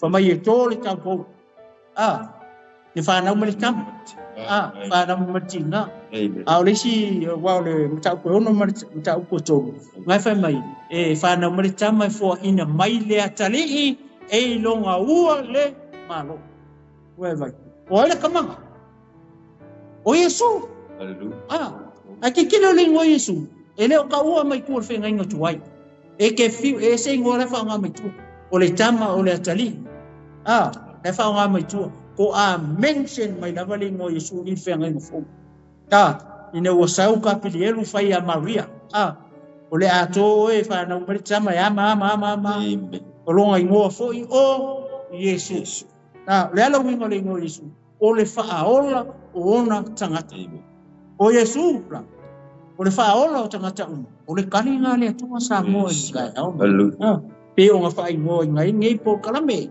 amen o Yesu o le tali a le atunga amen ia pasta kele ngai me ia le atunga na no ne te whasoa mai na se me wa matu le te anga o le atunga sunga ia le whai mele fia mo pa ia le atunga au le lofa e lau tua leini me uma amen e ato o la le ele ngakala e lau kua ai mai o le fusi ko nga le i me amen le lo fa tu sa na le tu amen po fe la vala po pe nga fa ya ko pole la vale fa le tonu mo le mabao ka ko se mo le tu ma sala ai la ngai ma wolunga e la wolunga le lo fa la ngo le lo fa le tu o le lo fa tu le no ya ka ku le lo wale se nga ka kala ile lo fa ai wo ba se kingo e fa kingo ile lo e be ya tau tala nga ngana tangata a to ba ngelu ai a no walo le se mai mo pe me on mo ka pelo kwa apa kami aleluya a ta wo je le lo fa mo dile ba ile tu ile ya mangaya rai pe ona ma tam foi fa so tu le sa le lo fa aki kilo ye foi le o le lo fa o le ato anga le ngau kula le fa mai ku se o kartia fa mai o le alo fa o le ato anga le o le kula fo o le kula fo o le tai tama e ngake kai ka ia ka ko ia Yesu ke amen kasi le me le fianga o ia le auso le pa mai ole ko ya nga kuna fo le pa nga na kafe le ai mase kala ku spa ia fa pe wo ese kuna fo tu si Roma nga sau magua le fola mai ole kam ale fe mai ole tula fo no ole kai kam nga ke kai ia ka ko ia ke riso ia kai line io ole kai kam le ala wa fa nga mai ole kam sau lo martula fongo sau lo kula fongo ku I ai se o kula fongo pa ia kasi ale uku e a fi e a tulo a fi uma le kula fongo le nga sau mai Yesu o le upo le alofa o le alofa o le atoanga lea o le kula fongo pe o foi lenga fa so ko pasta le winga o le alofa la o le atua sai longa kali o Yesu Kristo sa foi le king o le alofa o le atua le king o le alofa o le atua o Yesu Kristo le kali e ele saula kula fongo take over Yesu langa le wo ke mi so kula fongo kui langa le fanga merkam le fanga merkam eilo na ua le malo saula kula le na ai baba foi la Yesu saula man kula fongo e okir kangata amen e okir kangaka ile tula fongo ko kai mi ka soli e tula fongo tulo pa ma ala tulo pa ngol ko oya ke ka pa kwa la no le tula fongo ia pe pa fone ka no oya e ke pungo ko fa pa e ko ka mo le oi kai mi ka soli e tula fongo mala lo makako e le lima I maa yo ka ilo ko ile kongi maa ka miki vai skulo aka ma pe kukusa mereka maa yo kon pasawol kongi to masi pe kusa ele ya ni ka o maa ge pada aka pe yo mako ole lima maa yo ko ya ole menga o ya tato ai kilo foi da usanga Yesu pe o mafai aku ole alofa leanga ko ai le tula fongo pe afifi ai le tula fo ke le yo ngakala ko le fongo pa ia le to approve ale me ma ke fai aku mga kuar kai mi nga mo e ka kala finge vo le mulu amen le nga mai o me tula fongo nga mai ka wai ma ai vai le alofa o Yesu nga o le fa finge le sa o le fa masino ara o mai fa mai mo se ai ka mai Yesu kuskusi da lo ngali ma kape nale wingo lemu la ka wa koi o mos o inkusia kula pa salah o isa ka ba ya ai mo si ko gese ya ngasala o fai lo nga sele ya tesa ai fa ya ko isa ba bali mau ya ang ba pe ami ko o ya se ko isa ba o maala kama foi lele ke va ipi ufa pe fudele ala nga ke ko kene ko inga to mai o ku amre ma fa ko so o so mare au fa ia ai nga e ka fa ka fa no mo ye kana ya so o ele ska wa ma sau le ko ile vai le pe o ko fai pi cha ga vai do ka ko wa ya ga wa e mo ke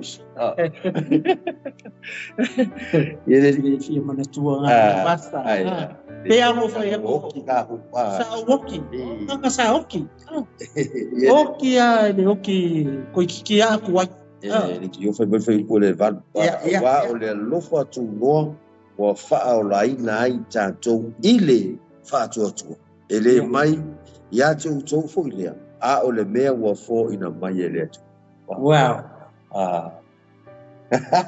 ia tu makau ele o le makau ki o le mea le pia na mafai atu ile ukala le fa'a urutala ile foi por kala Aleluia. O mafisia ya fai o nega mai e ngao le tu Yesu ma ke mun mau ma fai ngori ngi por kala so le fai ka wa ko ngar pusi so le Yesu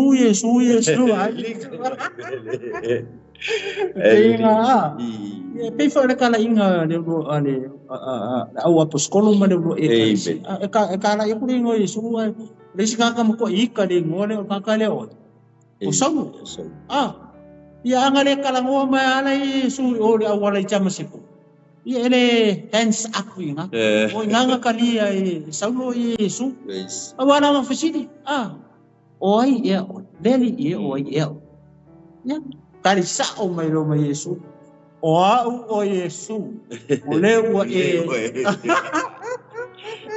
ele a mai ya tio ona ai tui mai ya salamora pa mai no leli o le ase me o te fai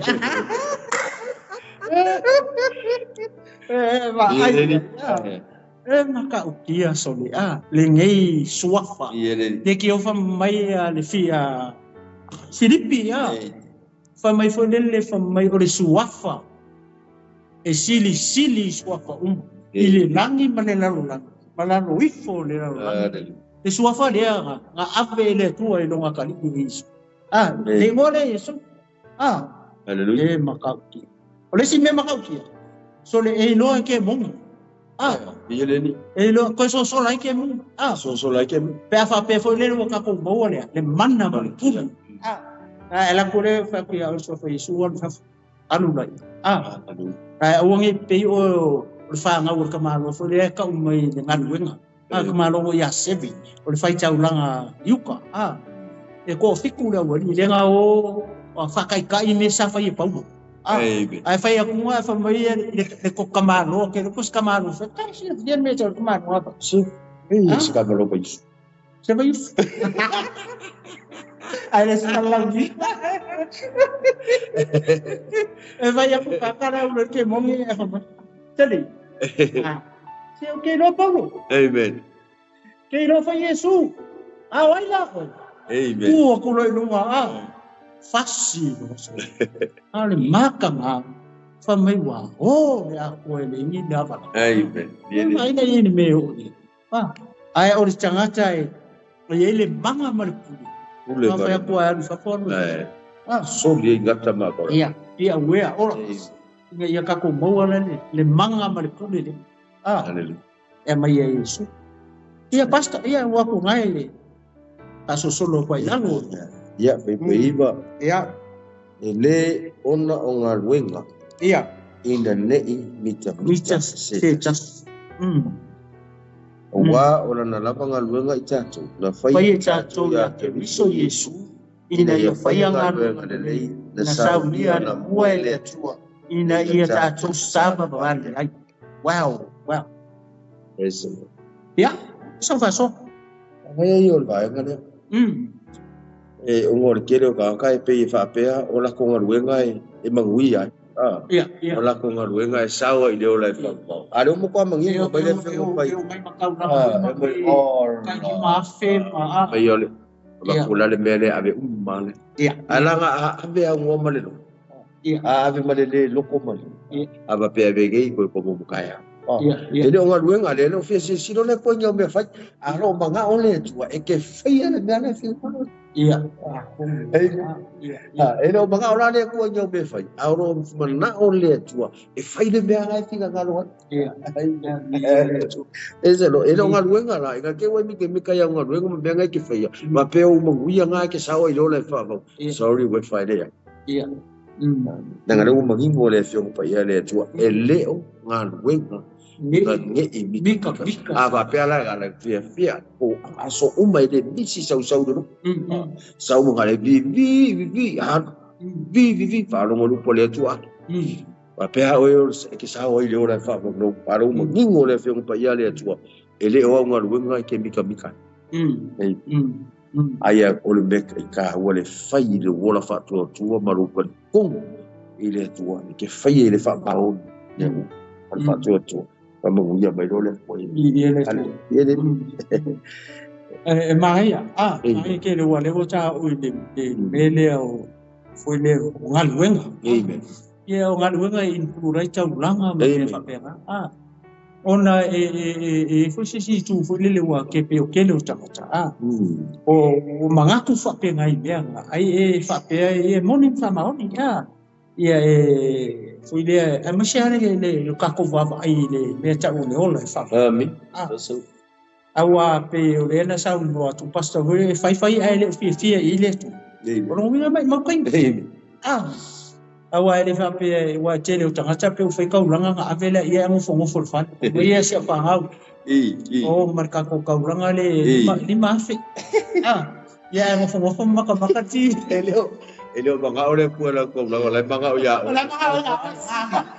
ka una civil o e malo no ave kuri sila ave se ave mai e o mo se fa ave ka ko ka blanga pa fa pe o ngere fe nga ka blanga ya fa ya ku fisino mako e fiade mai ko kama fisino ko ye ave ale ai ko ngari ala fisino ko asino mako sete e fi ka ko kaulang ala o mi ale rum ko to malo ola fa kan karita lo malo flex ala kali ele mafi ave uma ele mafi ya kan kulum malam ko lang ka ko la fo fi kinga ole motive le fai ese le motive ele o manga o ya le tua i kauranga le mafi o ku baleki langa ele o ia o mea ele o ka mi mafi ali ele se di mafi ele se coupe o mea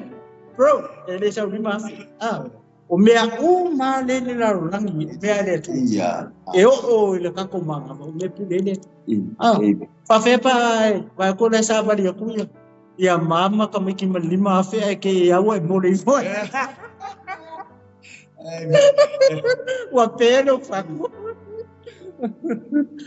o le sta u ni nei mea le ma yo lo pone tu la ma ko ya o mai mo ka ko fe le ma ile kusi ala pos ko le ma mai ne i kanga ka ke siano le ko e feso le ala mo le se feso ya o ka ko le wa nga le kalesia ke uso fea le sa mo le fa la ni le vai kele le vai lo le vai isu le pea lo ko pa ko ma ko na ka o ko pe o mangu o ma ko tere ka wa ko ase ia ole ta uana ai ki kilo la ia i fai nga taulanga ngai fa makala mai konito konito lo no mata upu e iva fai po fitu ngai ia upu fa peito foi le e fai al taulanga ia e fai male loto mali au male fa akawa nga winga amen au male fa kusa au male fa ia au fai mai fa akawa nga folele pe ke manga o folele ia sini wa o manga kwa ia le ia tatou e tangata manga o era kurele si fa no kula ya fe la wala io ia sa foi fa kam i sa fa nga pos ka ko lua ia nga fai o ongo ale ka mai mai se kele foi le ngi lava la o fa nga ia ongo ka mai ale fa malo losia kwa pe par ko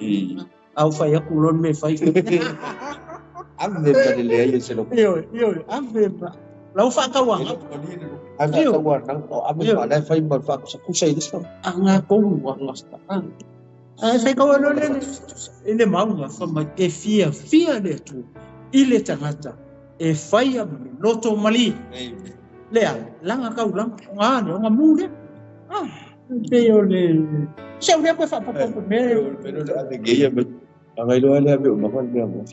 Iya. Angai lo ale se kaya wala si palaw kali dito. Angai lo ale abe umakan tao dong. Ara wa mo fe na mo fe ang sa. Mo fe.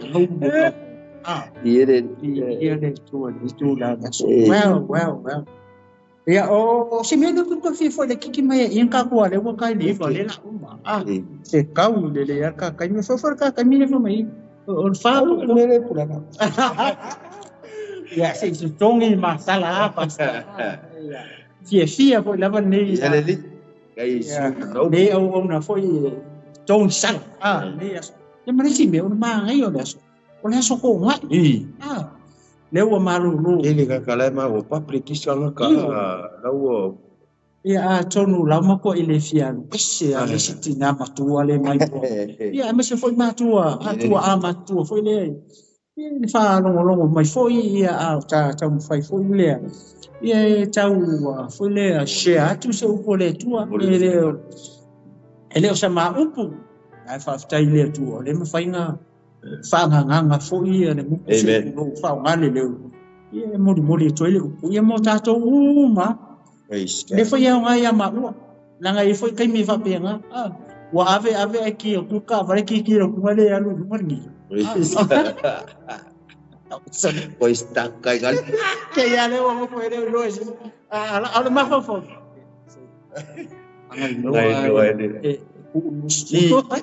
Ilo si ilo le biaga sa piko lunga ku menga piko ya. Wow, Amen. Lenga o tatou ma o tangata.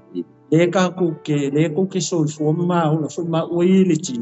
Le pe nga so fu nga ni. Le ai ya se si perfect. Le ya se si ato so. Le ka ole fai va fidim ma o tangata o se so. Ya le tu le ma. Angel tangata se. Ya. Mong im fa. So ko fia fo kasi mai ai po I pasta. Le manga ia ele me le pe ka musia ku I le lo fatu no le tu le wa ka mai le tu manguia o ele ke mai no mai manguia o ma ua le ma ke fa soa manguia o kanga kali ko kongo le kale sia Efeso mako manguia o kanga kali ko kongo e kale sia ma le sia e foi le sambo maletino ke so le manguia le manguia le poka musia ku mafaso. Hallelujah, praise the Lord. O manguia nga maua mai ia Yesu o le tali ale. Amen. Ena manguia ia poka musia se ma ko foi de kike. O manguia ia nga maua. O nga ole alofa tu noa ole tua sai longa kali o Yesu Kristo. Kilo fa la. E manguia le pe lua pe kono le fa mai ua faaola ina ai I tatou ona o Yesu Kristo ua faangongofo e pe fatua pastor. Amen. O faangongofo fa kasi ka ko mai. Ma Kristo. O le singa ye o le fa. E kono faola ina fa nonofo fa tutu fa tasi. Amen. O fa manguia. Fa me ka ke mo mai manguia. Tatou le tutonu ole kalesia ke uso. Onga o Yesu le tali. Amen. Ia le tu. Ia pe o menga le ke fia foi le kike I pasta. Le mangingo ia foi po. Ia fa mai. O ti lava I tatou ia mi o le anga. Wana fa ola ina mai. Ia I tatou fa tasi make miso. Amen. O ai na fa ola inga I ka ko. O Yesu Kristo. Amen. O leang le mea Yesu Kristo ngafai. Nga whaola inga ai, o whaola inga ia. Pe mangalo ia tatou o sa. Nga sau ngia Yesu le tau langa I lunga o sa tau. Amen. Le whamai tu sira. Whamai wa ia sa saatu lona ola. Ina ia tatou ola. Ua malingi fo lona toto ta. Ua po lona toto pa ia. I lunga o sa tau. Ina ia wha mangalo ia tatou o sa. O le ale mea kau ke whaia. Salamo mataria. Amen. Whamai lola ia o le Ioane le tonu whai pasuma lua. O I lato o Natalia o ia. Ma whātua tua I lone sua. Na ia avatu le manua. E tau ua ai I lato o le ke mai mua mai. Ma ua le ma ke whasua. O whanau ale atua. A maisa popo vi le to. Ua wha o lai nai I tatou. Ona o ke riso Yesu. Vai, manguia mua le. Ona o lea. Ona Yesu le tali le tua. Ia le tua. Praise the Lord. Ia le tua. Hallelujah. Ia vai la ia. Mai ole alofa tu noa ua whaaurai nai o tō. Ia, mua ngā. Whai poe ua na toe whaatutu whaatasi mai foi ma whaano nofo whaatasi I tātou ma ke riso Yesu. I mea o le langi. Amene. E fia mele ka mai. Olea. Ole whaatutu whaatasi. Ma le whaano nofo whaatasi mai. Ma ke riso Yesu I fea. Pekele ema po sa moa po nisina po Australia. E whaakuku wai o mama Yesu ma whango ngofo wai o rua. O fea. Ole langi. Ele o langi ngei. Pe tatou saramo matalia o ia. Ma whaatuatua I lona suafa. A mai lona manguia lea. O lea manguia. Whaolaina. Whaatutu. Whaakasi. Whanonofo whaatasi. I fea. Ma ke riso Yesu. Wow. Amen. Le langi. Le langi po. Le lalo langi po. Amen. Io si me la le ko fi fo ni. Ya ko fi fa popo ye. Ye le tua. Wow. Hallelujah. Ele ia fesi me. Ya. Wale le aunga ma le fa mo ke siano o le langi fo ma le lalo langi fo le mo na ta pena ele tu. Ye le tua. Ole award le ngale le ka si yo le ke siano. Ya bi ele sele ye ke siano ole ola. Ai ola e fa o le langi fo ma le lalo langi fo. Ya. Wa ubon ka pena. Already. Wa ubon ta pena ele tu. E me angale ai o wal o ta ili ta pena. Se me no ko yo to. O ka ko le ka ke sa ili ile langi le o mo ta pena ke ni so boka. Ele tu. Ngai fa ko ku fa ngofo e ma fa pa kasi ka ko ma le tu ma Yesu le langi. Forever. Ele tu. Fa laina. Fa tutu. Fa nofo fa tasi. Ma Yesu. Ole tani ele. Ele o Nisila, ele o Australia, ele o Amerika, ele o Polu, ele o Kuina. O fea, o le langi. O le langi heaven and everlasting life. Ia mawhai po ua e lotu si alo noa i le taksi o le ola.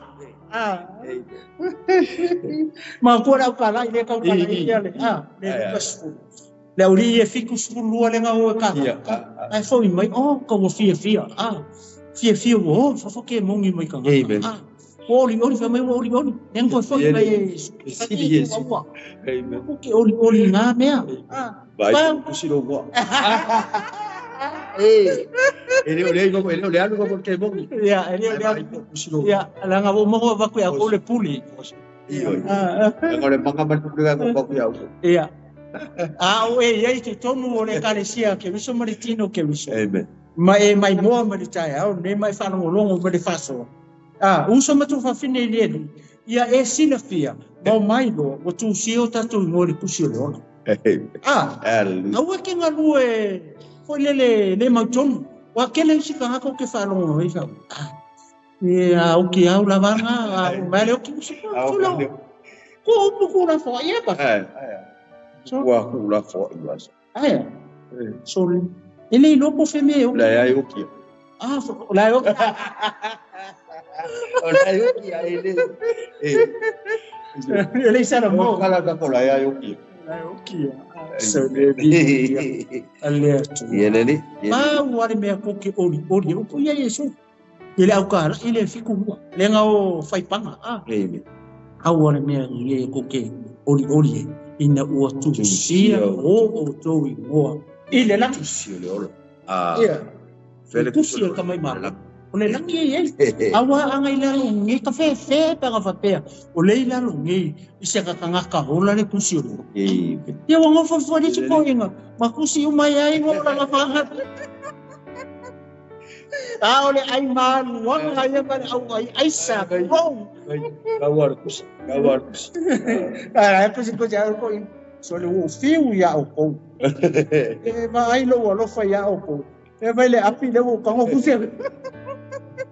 Pe ana fa pe e la lo ngene api o le ona. O le mea nga. Anga ngai mo kum. Mo fa pe neu ko manga o mi sia. Vai te sia. Tulo le tu malana fa. Amen. Fufonga ni tu la. E ni fa pe nga usi le fie le tu. Hallelujah. Awa mai la lo ngene le kusi o le ola, kusi e ngota. Amen. Ia mangoe.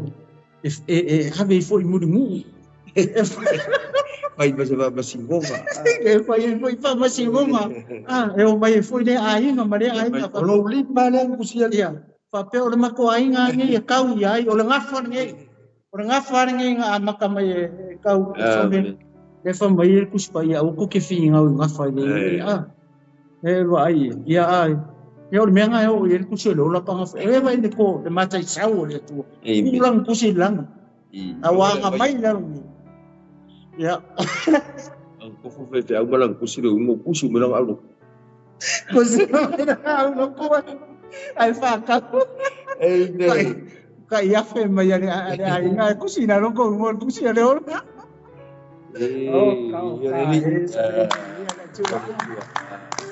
Ele le tua e fresh le upo le tua so skai a fai lai foi le star patai tai amen e me le o kusio le ola mai e lo e kaka e lo na i lo e a foi le mose e fa mai mose foi le tu falon carmo a fai e fai nga e fa manga gol mang sala aka iselo mo mar kusio lo wai vai kaka e nga lu e lai lo sa ka mo e ma ka ko a fai o le ke nga lu nga le tu nga ka nga fa manga nga lu e fa ma mai nga lu e wa e lo a ke nga lu e masasa io e vai ya mose le tu a fai le fai nga e vai se nga sana nu me se na no mo kusio se vai lo ke le ko le lo fa ko vai sa ai vai kene ka na ko e lo foi na e a poskolo po ma ke mo tu se Filipi ngai ka mai ai po Filipi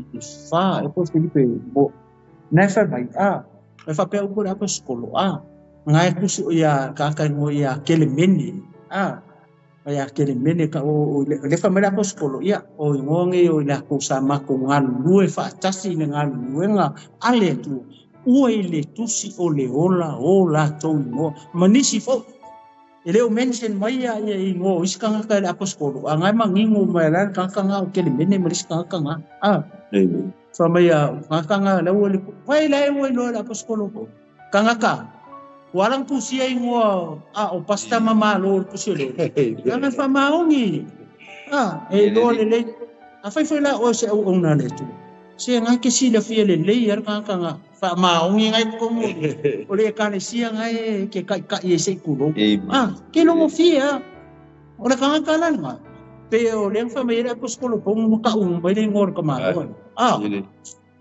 e votia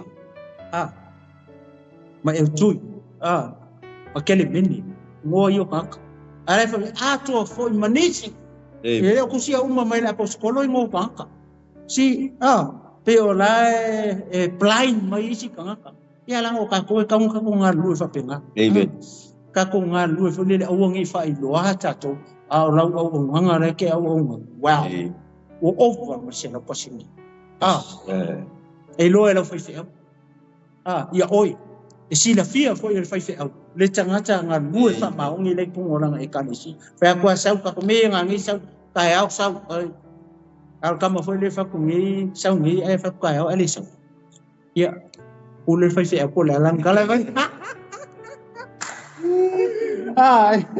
ona fai mai le tuti fa ni ai o se o le tu sia lo nei mo ile tu sia le ola wala fo inga le ke le pap ya viene tu mesa mo ko ya tu ya pasa ya ngawa si vayanga na ya paso ya ele tua sai fasoa o le lei yo to manatu sa fa pau o to na mua di la le tino amen o to o le very to la to o very to ele tino o le very to lea o fai ai lima ele tino amen ai ona po ia sale ia te o to ke risto satanga ese o to le sa ia malo Israel ese foi e ngai foi ai na fola sale ai so to fa mo sa no foi male tu ile la lang wow ia ngai ia o le ba e ngole fio pa ia le tu usa wa manga kuar kanga kai o longa ise me o mafua ia longa le malonga mafofo o le so fa mo e le so o lan fa mo le kausingo le kausin o le online fa pa wa nga o le e me le kausin o le online fa ai o ka le o fa mai o kanka o le pertumina o ia la mo fa mo le se ko le se fa o la tanga le se o la fa o le manino ia mafio pa ia le tu le o mai mo ka ko le taia mai o le se fa mo sa no fo le tu o le mo ko o pawan me la ko ele se ko o ke le nga o kangaka le so fu ma o ke ro ga mesi ka ka mo ga ke le ka le ka pa wa le be nga pa ha ya le an cho nga so fu nga le pa wa la pa se le se o le fa ma fai mai mo matua o no ma ila cho amen e ye se o la fa pa pe o ta u le pe ko pa ia le cho mai le mo kwa le ai so la ko fa mo amen o longo wiko e makua ngoa ia ila ko le fa o la tanga le tu ole winga la leve sa no fo i male tu ile la lola amen o la ko ngala ngonga o winga ngamba la ngonga ga ka ye ngale makua le fi fa longo le ko le tu a makua le ia la ngonga o yo e ye pe me da se de se nga tu e le se o la ko ie le tu hallelujah amen praise the Lord. Ele tu moni mafama oni apa sa. Amen. Amen. Ia ole manga ia fama awa olana lava ngaluene chato na faya chato ya keriso Yesu. Ina ia faya ngaluene lele. Na saunia na mua ele tu ina ia chato sava vani. Vai le foi mention by Yesu. Amen. Amen. Ai pela olano le vai ngale. Foi pule Yesu kasi ngale. Amen. Ole ala ela ulau mai. Ele ulanga kuwai sa ka ku. O ka kosa sa fa pau o le kusi le fere ave le ave le kale sia efis o kanga kale kumo le kale sia o kanga kanga o kanga ka sa mio le o kanga sa fa pau o le kele ia le la fa malau lau matu fa pau le si mere fa mai o ko sa le pe to meina ile pau para pala sale pe fa mamaina sale pe to meina o to le pe to me ile pau amen sa le si vele fa me sale sale o to ma fe ngainga ele foi fe ngainga sa mo ma le tua o isa foi fe ngainga o Israel o le ale mele o le pe to me le ka kala o le aka o le sign amen o le fe ngainga le tua ma per am nga ke maur ke ne se fulu lima amen le nga peri kom me ko ingo Abraham le aka o le mamaina o le fe ngainga le pa ele la se mea le apel tome fota tu tangata ese o ka ko o le nganga amen nga o akamulonga lua le o ka ko manguia le o ka ko ola o elonga o Yesu lea le tali ele tua ale akamu mo mo fa ele le nga o ke Israel ma ila ko uma ia mai le akamu mo le akamu fa le ele le nga o ke kanga ale akamu longa lua o le akamu fa le nganga le o lai o ele ke mai mo ai o lai ma ilia ona o Yesu le fa mai ya o ona po isa le ya to ke wiso amen wai kasi le mea sa le ya ka ke wiso sa ese ka ko sa le ka ua ka ko ya nango Israel lung fai fia ngai ngamale tu ele fai fia ngai ngale tu om samo yo ka ko Israel o ka ko Israel fa le ngai Ele tu ele tu nei tu la o le tai o le la uma ya fa mai le ifika ko isauninga o le malo Israel sa tangata ese fo I fe ngai vai ka ko kan ka ese ka ko tangata o ese ka kele fai fe ngai ngamale tu wa ye le me na fola o le me na fola le ka fola ya Israel fola me ya ka ko langa Israel lu fai fia ngai ngamale tu lenga winga mai ye lu ngalo sau I le tribe le o yuka le ngu filifili o le tu vi ele tu me sa pa ke vi ele tu le tu la ya malolo sa ile la uma fa mai sa le aiso o tu fa moi le aiso fa moi sa no fo I male tu ile la vai kasi ale me o ka kung sa ile tu ngalo ngu ngalo la o makua ki ala lang ya mio nga bangsa mi ele tua ya fa so mai sa no la yo foi pu o ona ponei now right now right here fa ona tanga amen ona ponei ona o kerish wow O Keriso, o Yesu le. Maria le tua. Amen. Hallelujah. Ya. Ya lo ma. Untuk sama va mau ana mua ua fa'alata ina mai ai i le toto o Keriso. Kala ngoa ile. Wow. Ia le amatanga o ngoki. Sama kua va mau maletu. Amen. Ale koko le ufai mo ta ue fai upule mai. Ale toto lea. Ua vele ma awala ua koea. Falakala kamaya. Pipi le tu. Ona o le toto. Leanga le koko maguma lo lea. Amen. Fai mai la o tou sa va mau maletu. Le kala ngoa.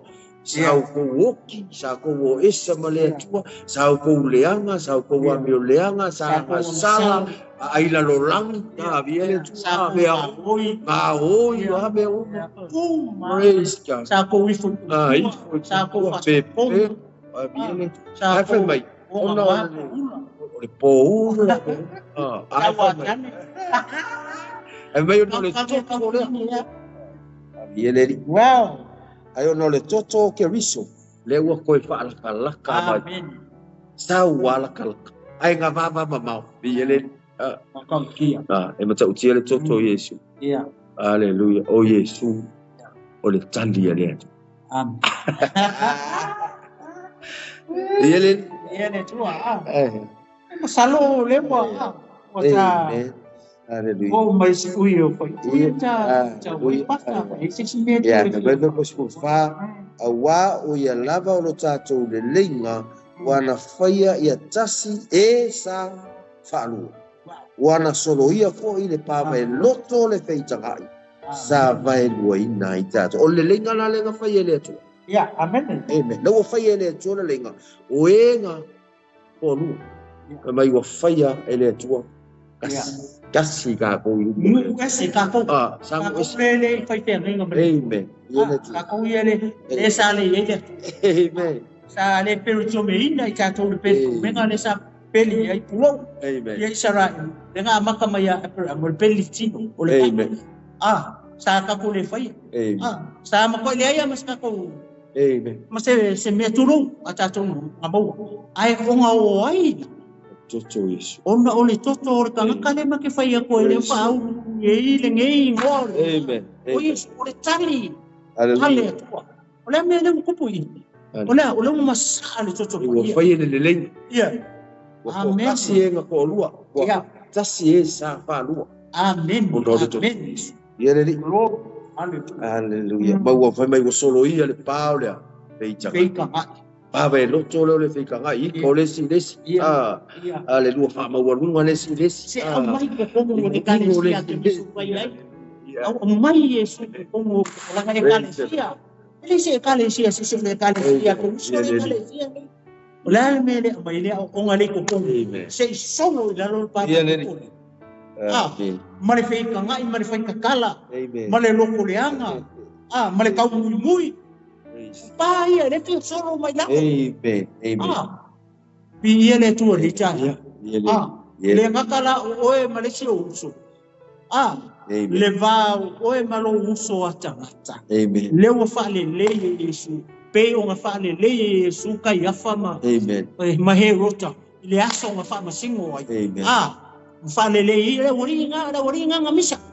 Amen. Le fa masingo nga Yesu va ku o mai ngale le walinga oi oe rota mapi lako o mo Yesu le so fa masingo ai le fa mai o longa koko lewa ku fa kasi ai tangata se ye ka ko mai sara e wa kasi ai ka fai le lenga wa reconcile ka ko lua o le lenga piko sininga ka o le ilo o mafafa wa ka ko le ai male atua ka ko le male tua onga lo ngalo no Yesu onga Yesu ranga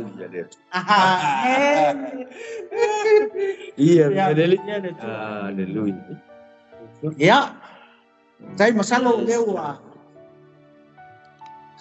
ta fonga le tua el fa so nei tu na so ia ele manatu ia ole whaangata mai i le tua se mea sosoani mele anganga o le tua ia ele a kose upu masikala ia maua le talo ia anga lele anga pa ia whaatoa atu se mea misi ma le o ele ma whaasoa ia i nei fiafi ia au le taimi nei ia ole a whaangata mai i le tātou whaasoa nei tu la veaso ia ai tu wina alo ia tu aia le taimi nei sunga ia pasta le toa taito ia ngati fai mina ia le por kalame nei tu la le so ia se talo tatu malu ngoi le ia maleanga fa lo pasta ia le tua tena sunga la apostolo ia ole fai una le por kalame ki le langona le langona le fia maleanga fa tai le tua ona se taimi ma se ava no sili ona taua le ua matal tena noa I fa le nganga ma fa so ia pe fe so se taimi mo ne ua nga ia lungo le vaenga le ua nanga fa so le upo le tua ma fa ilo le finangalo le tua e fa tele ua tele no ia manatu le lei mala mona le sa fa lango le tua mo le tua fa ngana la na fa ngalo ia mano fu tap wa I pa io tatu ainga o ma mai ia matu mai tau au pongi ma tanga ma por kalame le yeso ia fa matua fa manuia le tua me ko le tua le so mala ona mai ia mo le por kalame ia fa tani no le amla ia foi ia ona ma ua vai ia le au nanga ia por fola ia ma fa so le u le tua ia vi le anga le tua la tatu I fo ma talo o matou ia ma matou toi fa ia la fio o matou toi a fea oi le wa sa matou ta pa tu le tai le mano lo nganga le am tai no le por kalami fa tele le tua le mananga lue mai o lo nganga fa ngana ina o ma umutu vai le file muyo ma o loto le oli mal fie mal sa lo tonga e tala noa ma fa so ai o tangata le o I lava o I ai le tua la upu le ya so tali tonu walu mo le manalo fina ngalo I loto ma nganga o tangata le yesu faaftai lo faatasi mai faaftai ono lo faagagana ina I mau faaftai foi a I latou uma ua lagolagoina lelei polokalame o le viiga lava ia oe talo I laufio agalelei ia le auauna foʻi ia le atunuu pei ona mafuta I lelei aso ia iai le filemu wa foʻi ni manaʻoga faafeiloia I le manao lou suafa I le gata I te ia o le aiga meisi o le mafutaga e meisi o le aiga atoa ia tuuina atu pea I laufio maʻua manaʻoga I ona o lava tali o besili talo I laufio agalelei foi lauauna ia mai le atua ua fai malava o lelei polokalame ala I le ala leo le atua faamanuia I matua sasaʻa ma le ligi manuia mai le lagi sasaʻa tala I laufio ia tatala puni le lagi sasaʻa manuia mo le auauna e maisi o I matou uma ia o le a matou taape matuu le aso o faamuta ina foʻi lenei polokalame matou viia ai laufio I mea uma lava lo matou tua matou sele leʻia ua matou faaletonu e silfia mamā maui magalo le tototo Iesu Keriso le alii ma le faaola uala ai le tatalo amene ma amene ia le alii ia le tua o le tatou polokalame lea le vaega mamua ia o Iesu o le talu a le atua ia mai atia nei le atinu malofo mafulu faapelestu suga I le faafeagaiga ia le toa vaifou ia taito ia mate faatofa atu Samoa ia mai fale lagu tafa I gata ia I Samoa sifo ia faasoifu Samoa manuia le tapena atu sapati ataea ia le tua lui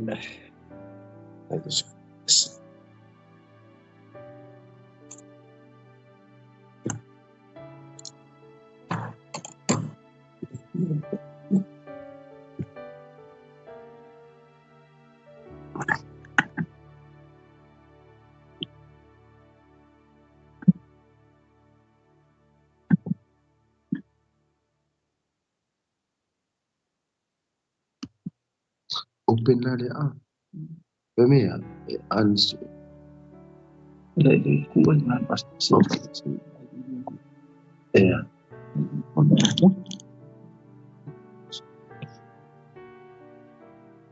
okay no pena que no o musita yo no se le pone ahora ni lo que le chao Wala wala wala sila kung sino.